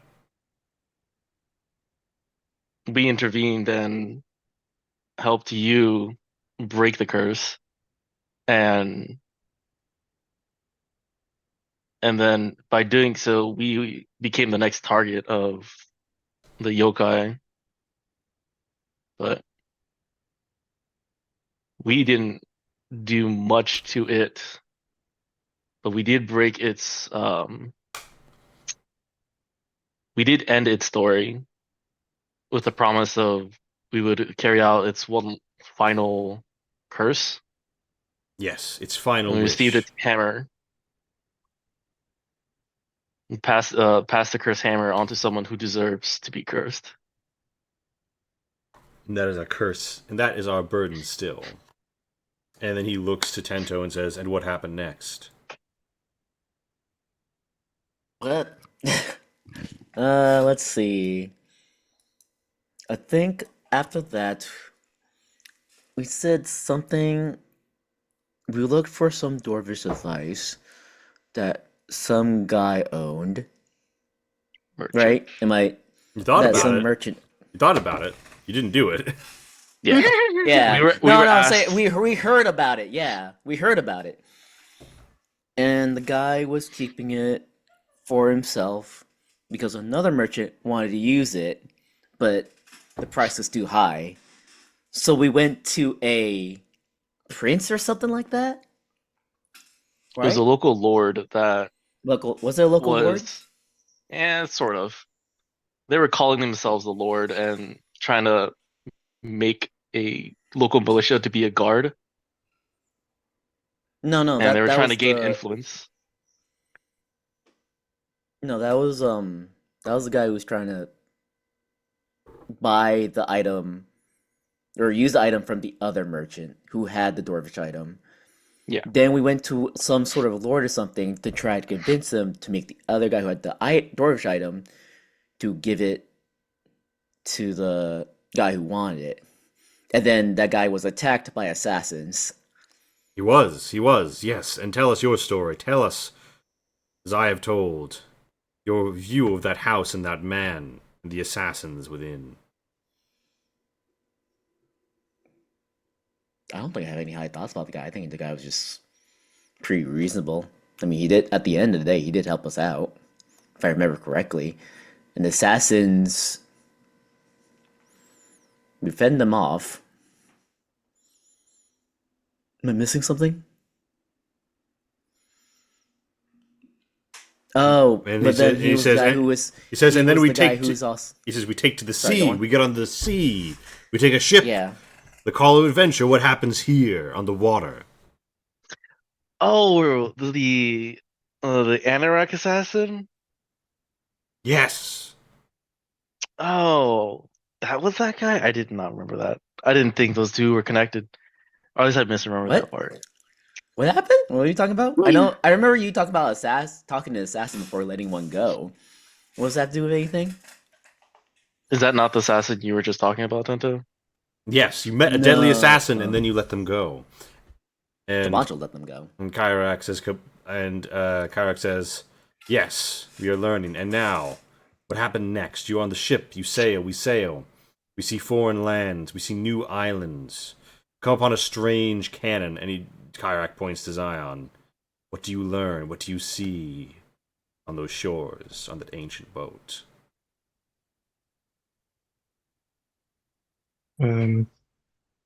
Ancient dwarven technologies. Yes.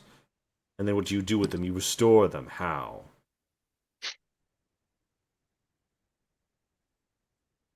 I just tinkered.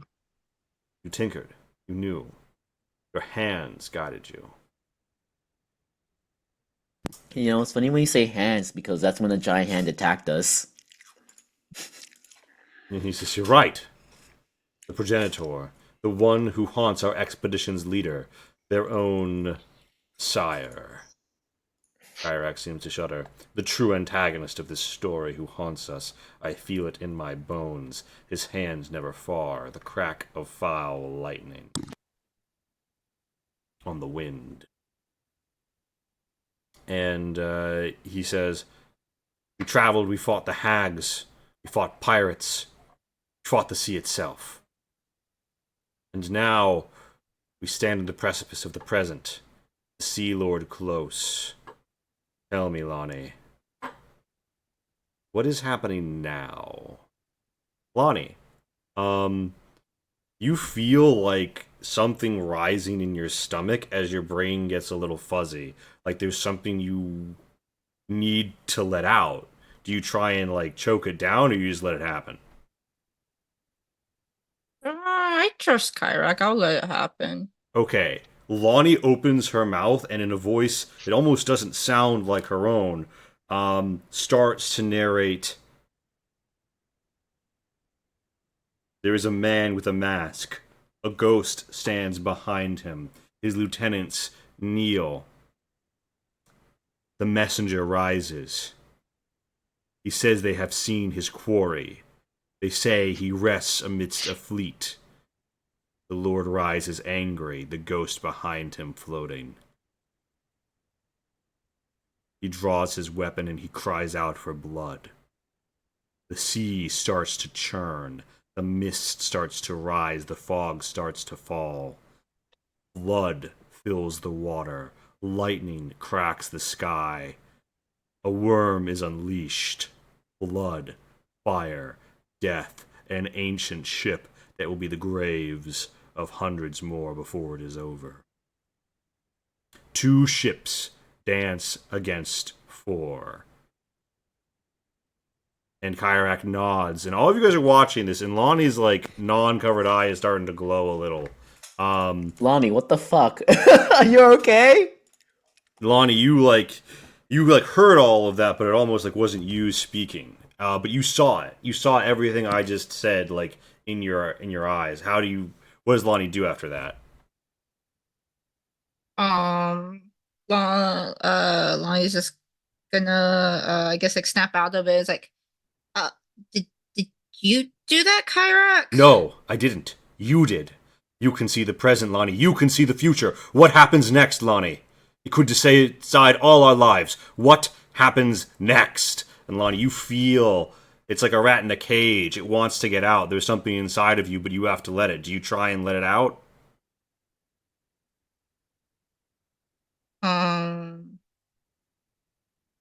I guess Lonnie is just going to like nervously play with like the edges of her clothes and I guess try to, but it's like kind of hesitant. Give me a charisma save. Vosh moves to It Sinister. is not magical in nature, right?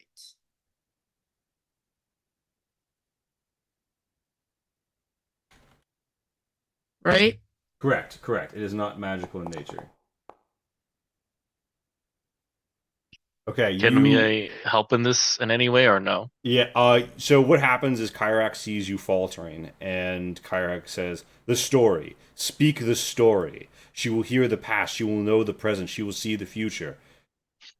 The details, the story, everyone." And he looks around as if to say, like, someone say something. I guess you missed the part where we fought some sea salt gorgons. That was fun. We We got to just. the. Sorry, Sorry, go go on. on. Sorry. No, you go. We got to the twin sister islands. We fought for Arachna, bestowing a curse on some possessed people, trying to awaken something deep, deep and old. No, We no, met. no, they weren't possessed. They were more like the captain was just out for vengeance because supposedly the spirit destroyed her island. We still don't know if that's true or not, but I probably is. Caballo's version in his head is the captain was possessed. No, Tento's telling you you're wrong. It's like That's Atenda's not also that. possessed. Oh But man, then we're so hopeful. we also struck a deal with oh shoot, Desire. With the shade, In with the not shade. It starts with a word, or it starts with a B. Sorry. Lumi start trying to make Shape her way Desire? down into where everyone else is. Yeah. Lumi hops Was it named down. Shade Desire?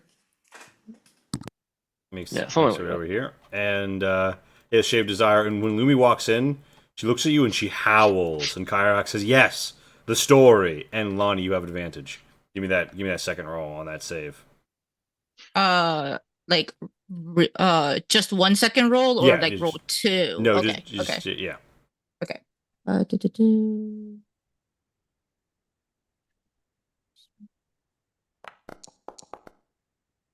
All right, Lonnie. There was a flash of darkness as this shouldn't be an actor. What the fuck? Also, real quick, I'm just gonna throw this out. I won.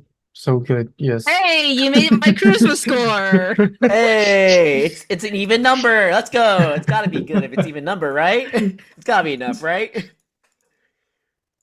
What's Although the most of the DC times be my Christmas score for some reason? although for the most part, a lot of the like DC saves are like 15 for whatever reason. At least the ones I've seen, they're usually like 15 or something like that. It's a difficulty thing. I don't know if Oh, Lee is like using a general guide for it, but yeah, there's oh, like a general suggestion the for like, oh, scaling, how yeah. difficult? Yeah. Yeah, but when the stuff you guys specialize in, you're usually hitting like well above board by this point. So Mm-hmm. hmm so you And got wait till Darren gets reliable talent. Man, it's gonna be so much fun. so there was a skittering and a crashing like glass in your head, and Lonnie speaks again. Her free eye glowing blue, but her eye a shimmering deep red. And Lonnie, you see ships cracked in a bay. You see power unyielding to cut through any strong lizard's back. You see a flow of energy coming from a pair of brilliant blades, pure melds, channeling energy. You see ruin and chaos and crews scattered in death. You see the people that come from below sailing away with the crew. You see the yard of bones crashed with pirates fighting for their lives. You see the priest who would do anything to save the world. You see it all spreading, becoming more abstract, twisting into strange shapes. You begin to lose any mooring, and then, as it becomes less and less certain, you see something tower out of the ocean like a giant lizard with a spiked back. It opens its mouth, and power flashes like nothing. And then, for an instant, everyone in the room's eyes go blank.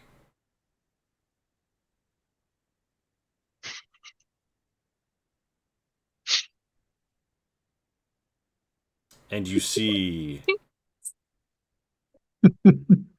Sorry. What Kai typed? legally distinct Godzilla. Correct. I was also like, guys, we don't want those lawyers coming after us. Alright, They alright, will guys, rip alright, us. guys. Alright, guys, I know how to Please? interpret this. It means that we're destroying the environment and we have to stop. Can you see literally anything? No. It's a Not black at the moment, screen. no. All right, bam. Oh fuck. No, okay. Oh, Everything's now I Oh, can see great yeah. yellow. something. It's black and white, yeah. Okay. That's what I'll say. You Guys, it has to be see. legally distinct. All right. You have literally until I am done counting down 20 seconds. 20, 19, 18. So we just take a What? screenshot, 16, right? Yeah, take a screenshot. Take a screenshot. Someone take a screenshot. 16, 15, 14, 13, 12, Where's the color? 11, 10, 9, I don't know how 8, to take a screenshot. I 7, don't think it works on my computer. 6, 5. There's Yeah, also don't take a VOD. screenshot. 5, 4, 3. Wait, you said 7, 2, 5, 1. And in a flash, just as it was all there, it is all You gone. lost a second. You know I what's heard really 7, 5. You know what's really funny? I don't know how many of you guys have taken art classes, but like one of the first things that they usually teach you is like, oh, just look at something and don't look at your paper and just draw and like and like don't take your hand off the don't take the pen off the paper and like they suggest you imagine like an ant crawling along the contours of the edges and stuff. Yeah, guess what just applied to right now. I have a Nice. sketch of this. Hell yeah. Hell yeah. The instant that Lonnie, like, it goes away, you feel all of it leave you, and you're just normal again, but shaken from experience, and you immediately whip that shit out, and you've drawn it. And Kyrak says, Do you want to share your drawing with the class? our story. Yeah, I definitely wanted that to see that. Why is I'm sorry, is the pop-out module not working anymore? What do you mean? Oh, Oh, what for you a mean, second, really? I didn't have a pop-out button. And I couldn't bother to check. Okay, so, yeah, you guys in the dead of night have just had this experience, and your boat drifts, through the dark, and Kabanchi, you're buddy with Kyrak at this point, and A little bit less buddy in buddy terms right of now. in terms of distance, and Kyrak looks at all of you and says, "Did we see it? What did we see?" What was it? And he looks Did you to guys see the same thing? he looks to Lonnie and says, "Do you have any answers?" I I guess Lonnie's just gonna like dig through her pockets and kind of like fumbles a bit and like pulls out the was it like the carved wolf um and I guess like try to meditate on it like it's a dream. Yeah, give me that religion with advantage. Lonnie, what are you doing? Why? This is not the time to sleep. You gain. Okay, so there's something strange. You felt like you were having a vision of the future, and yet you saw this huge creature, and when it spoke, it felt like it was a disjunction in the flow of time. Not perhaps when it spoke because it wielded the word, but when it opened its mouth and power flowed, and it was like this bomb clap of the world changing.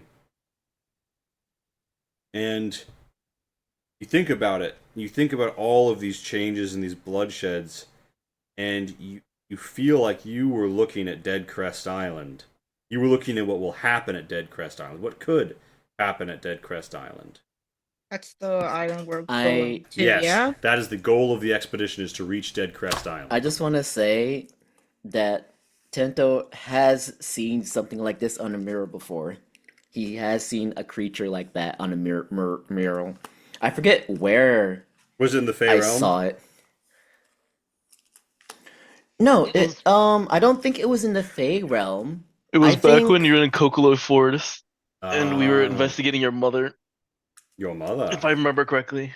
Yes, yeah, Kokoro actually I think you're Forest. right. I think actually funny thing, it had the three the vampires there. I remember that much. Yeah, you do I remember recall seeing them the detect it. yeah pushing things perhaps back into the sea that were attacking. Yeah, I You remember know, all that. you know that the Soronetto keeps things out. It keeps very big, very powerful things out. Quick question: Was the worm But that we kind of keeps saw? Godzilla out. Was the worm that I saw the worm that happens to be taking a nap on our ship, or a different In, one? in the when you were looking at like when you were looking at the future that seems to relate to the naval battle to come, the answer Hmm. is yes. When it comes to Dead Crest Island, different lizard. Okay. Real quick, we didn't see like the part with the bodies and stuff, right? Only Lonnie saw that part. The only thing we saw was like the island looking thing, right? Yeah, what you all saw together was the island. Okay, just want to make sure. Yep. I guess Lonnie will like try to like like hurriedly like say what she saw, like the details that she can remember. And then she it's like I think that's the place we're going. And the did the did the man with the mask look like the one in the worm's dream with the ghost behind him? That guy. Um, did who? Sorry, the ghost. The The ghost. man with the mask and had like a ghost behind him or something. Yeah, the mask Did almost that look resembled the ghost. did that look like the one that the worm saw in it in their dream? Yes, it did. Um, he's also going to try to relay that, but is very much like Are you just like I speaking like another flow language like right now, no, not or like another language, but like just like kind of like flow like what was it like stream of consciousness kind of speaking, just like not has gibberish? not formulated this in a proper like order. It's just like she's just letting she's just saying her thoughts out loud basically like oh It there was sounds like this you're and then saying, like that guy and then like the Lonnie, you guy with need the to. guy. You're speaking in tongues. You need to calm down. What are you saying? are you like saying like three sentences all at the same time? Yeah. Yeah, it's like one like basically like run on sentence like there's this and there's this and there's this and like I saw that guy in like the dragon's dream when the pixies did detect thoughts and just and like is she's just kind of like rambling and not actually like formulating Did you like a just coherent did you like just admit conversation point. you just admit doing something super intrusive? think She would not really register your question. Kyrak says, "We have all told our story in this circle, Tento. Let's not judge." we'll come back to that. I'm not sure I'm even yet settled on understanding the significance of everything that has come to pass. So And Kyrak leans back and says, "I don't know, but I felt something on the wind. Like fate turning, our ship cut in half, everyone dying, fire and blood. And I felt myself thinking, if only I knew the story. I didn't know what I was doing, but I he looks down and he says, shakes his head and says, I only tell the stories that have happened. But if it can bring the future, he looks at Cabancho and says, we have to live to tell these stories, Cabancho. Man, let Lonnie's me tell you about this. Lonnie's ramblings is probably gonna go off into like the ships that cracked in the bay, like were they like our ships, and like she's like trying to think back on And it, Kyrak looks and over. stuff like that. And, like Well, she's just yeah, she's just trying to like figure this out loud. well, then it's like, well, I mean, well, no, that none of this has happened yet. All this is just a vision. Doesn't mean it's gonna happen.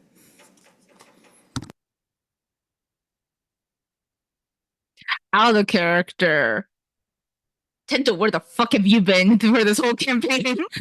No, I'm just. I mean, this how Tento is.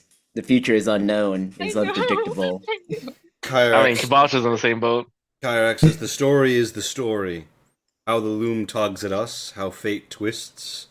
I mean, to be fair, I guess Lonnie hasn't talked too much about her dreams. She's Okay. like, yeah, I think this is gonna happen. I cannot say that I know the future now, Kabancho, but we have gleaned.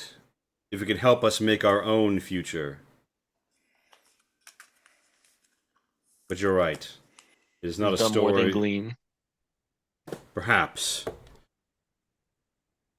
I don't know what came over me, but something on the wind. My whole body.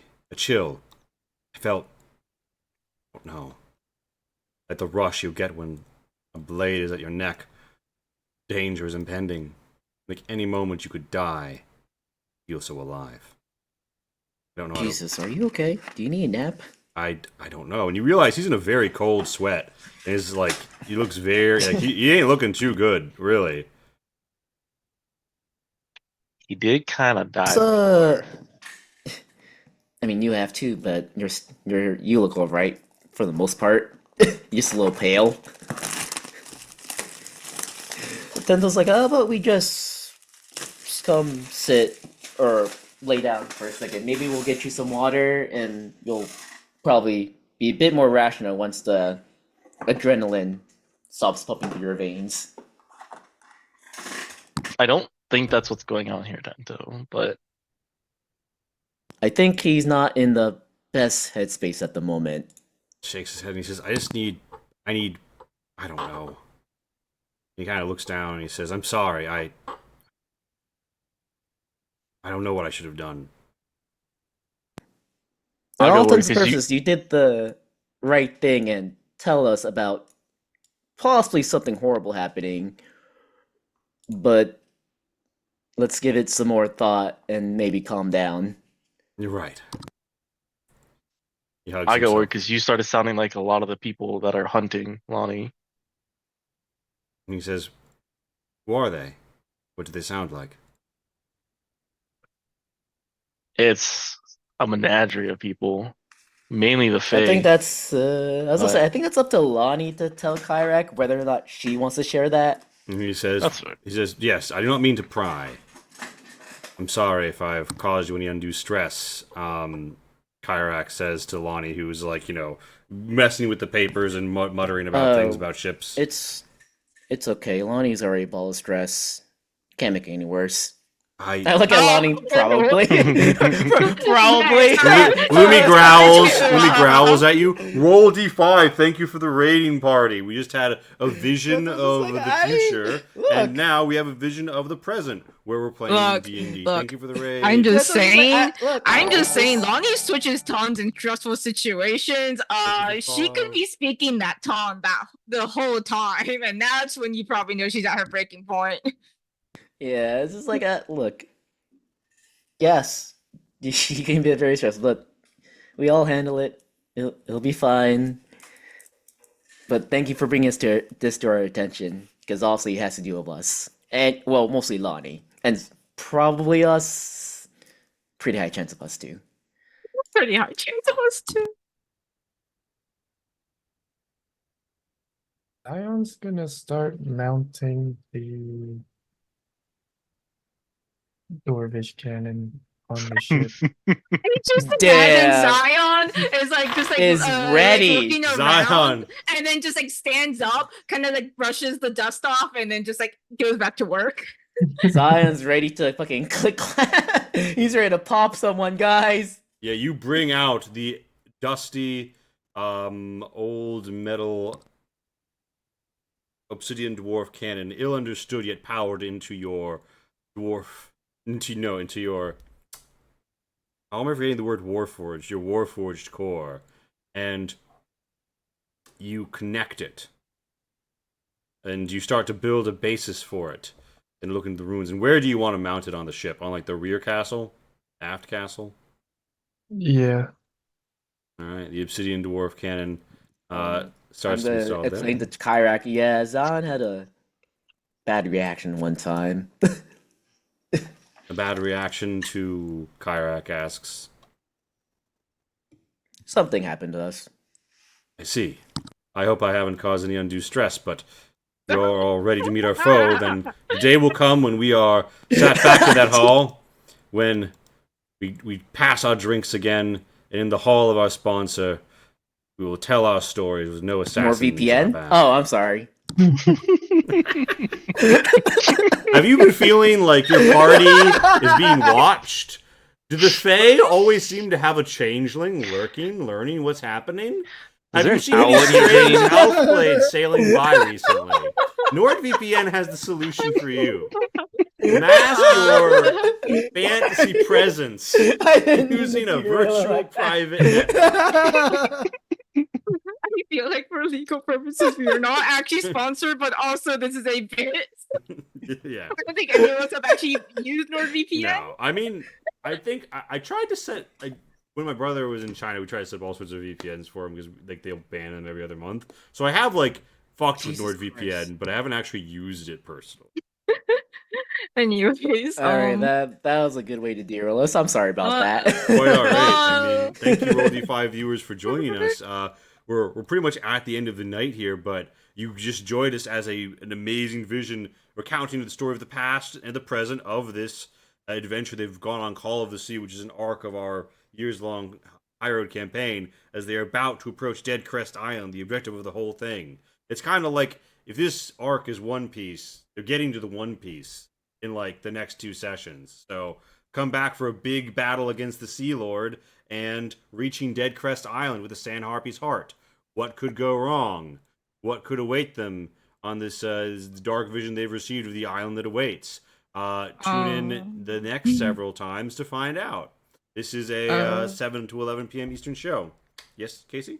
Oh, sorry, just a quick thing. Lonnie's just gonna like abruptly stand up, holding all the papers. It's like, wait, the worm. We can ask the worm. The worm might know something, and she's just gonna go run up to the upper deck right. and time to figure out what questions I'm gonna ask the worm. Wait, it might not be awake yet. Yeah. Meanwhile, Yeah, they're yeah. just like follow Lonnie, like, okay, let's just make sure she doesn't kill And herself. as they run up to the upper deck, we cut to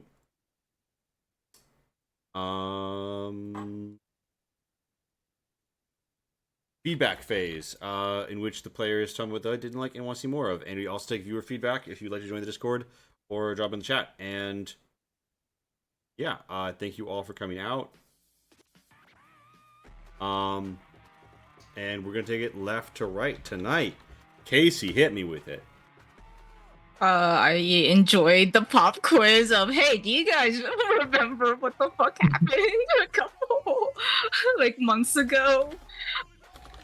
But actually, that like in actuality, like the movement was very cool, and it did feel like, I don't know. I think it just flowed very well and felt very natural. Like the whole like, wait, no, like didn't this actually happen and stuff like that. And it's nice that like you didn't jump in to like correct anything. It's like, oh yeah, no, this is like very much like what we remember, since this was like based on what the characters were saying. And I do enjoy like these like sneak previews of stuff, like I guess like having like something like the map and stuff, like just having something a little bit more concrete as well, in addition to like, you know, the vague knowledge. And it was cool getting the dragon lore, because we did meet another worm before, but I don't think we got much lore from that. And like I have been kind of curious about like where dragons exist in your world, so that was fun. And I am looking forward to the worm being our new best friend and not completely fucking us over. Wow. I look forward to being a dragon Give me rider. Tinto's new mount. Excuse you? You didn't do anything to help the worm. Hey, I The need a mount. the pirate crew's fun hearing like their opinion on the stuff and like how Caponcho's handling them, and yeah, I can't think of any negatives right now. Maybe I'm forgetting something. But oh, and also thank you for dealing with me being like AFK for the first part. Good. And I'm very much looking forward to level 11. Oh my god. We're back to asking for this because guess who Are you Shin? recently looked up Are you Shin what now? they get at level 11, and man, it would be very, very nice to have that. They're going that Shino ability. mode. Lee, you literally just told us we're nearing the end of the arc. Well, I actually And told you've you. also said- I told you you're nearing the meat of the arc. That's friend. fair. I told you But, reaching like- the meat of the arc. Look, I'm just saying I'm very much looking forward to what I get at level 11 because holy hell, that would have been kind of nice to have for this one, but yeah. All right, Darren, hit me with it. Favorite spirits you want to see more of? A lot of cool RP moments. I love the storytelling. Like Casey said before, I love how you just start shooting. I was like, hey, how did this happen? It's like, very fun. Did you guys study for the pop quiz? Yeah, it's like a pop quiz. And that was a lot of fun. Yeah, and like the little sneak peeks of what's gonna happen, what might happen next, or what's gonna happen next. And I think that's it for me. Want to see more of man. As much as I love the RPing, I hope combat's gonna come soon. Oh, 'Cause I wanna- combat coming soon. Yeah. Because I wanted to have like more fights and more roles. That isn't just like Yeah, you kind of stood. ability checks. Yeah, you were back on the ship for the last fight. All right. Yeah. That is it. All right. And with that, Shin hit me with it. Same opinion as everyone else. I really like the memory lane. It was fun to hear what everyone else remembers and how it differs from what I remember.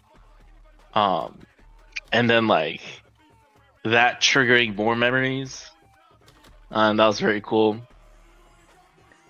I also do like the sneak peek into the future, giving us some information that, as of yet, we don't really know how to use, but I'm sure it will come to fruition next time. I'm interested in how ship combat's gonna work and how you plan on dealing with everything that we're gonna try to do, or at least attempt to do.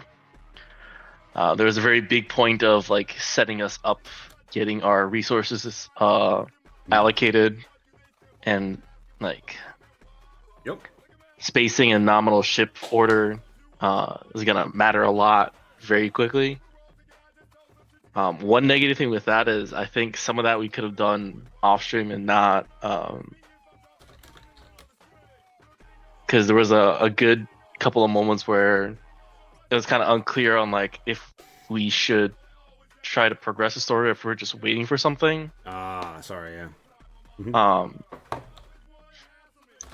And I'm excited to finally meet this infamous island, and then see if we are gonna go Is this- start the apocalypse. You want to meet an island? Is the island sentiently? I mean, with how much like mystical and magic lore is behind it, I wouldn't be surprised. Look, something scaly rose up from the sea. I'm just saying, if we start walking on scales, Turtles aren't the only floating islands. Then it'll be just like Monster Hunter. We'll see, He's we'll Zoro see. Magros, guys. Ooh. Is that it, Shin? Yeah, that's my 2 cents. All right. With that, Kai's our guy. Hit me with it. Yeah, I enjoyed the RP session. A little sad I didn't get to fight the worm. I'm sorry. Apparently, there's another worm coming up. Okay, we'll get our chance then. Probably, maybe. Probably. Yeah, like the flashback or I guess retelling of what we did, and I look forward to seeing Godzilla. I mean, Island. I mean, Zoro Magnaros. Nice. Well, with that, I think we're gonna take our raiders and pump on. But please do check out our links. Forgive me for the echo. You know what? Strong Body E-Girl is playing fucking Elden Ring. If you don't want DLC spoilers, presumably don't. You cover your eyes. Bye, everyone.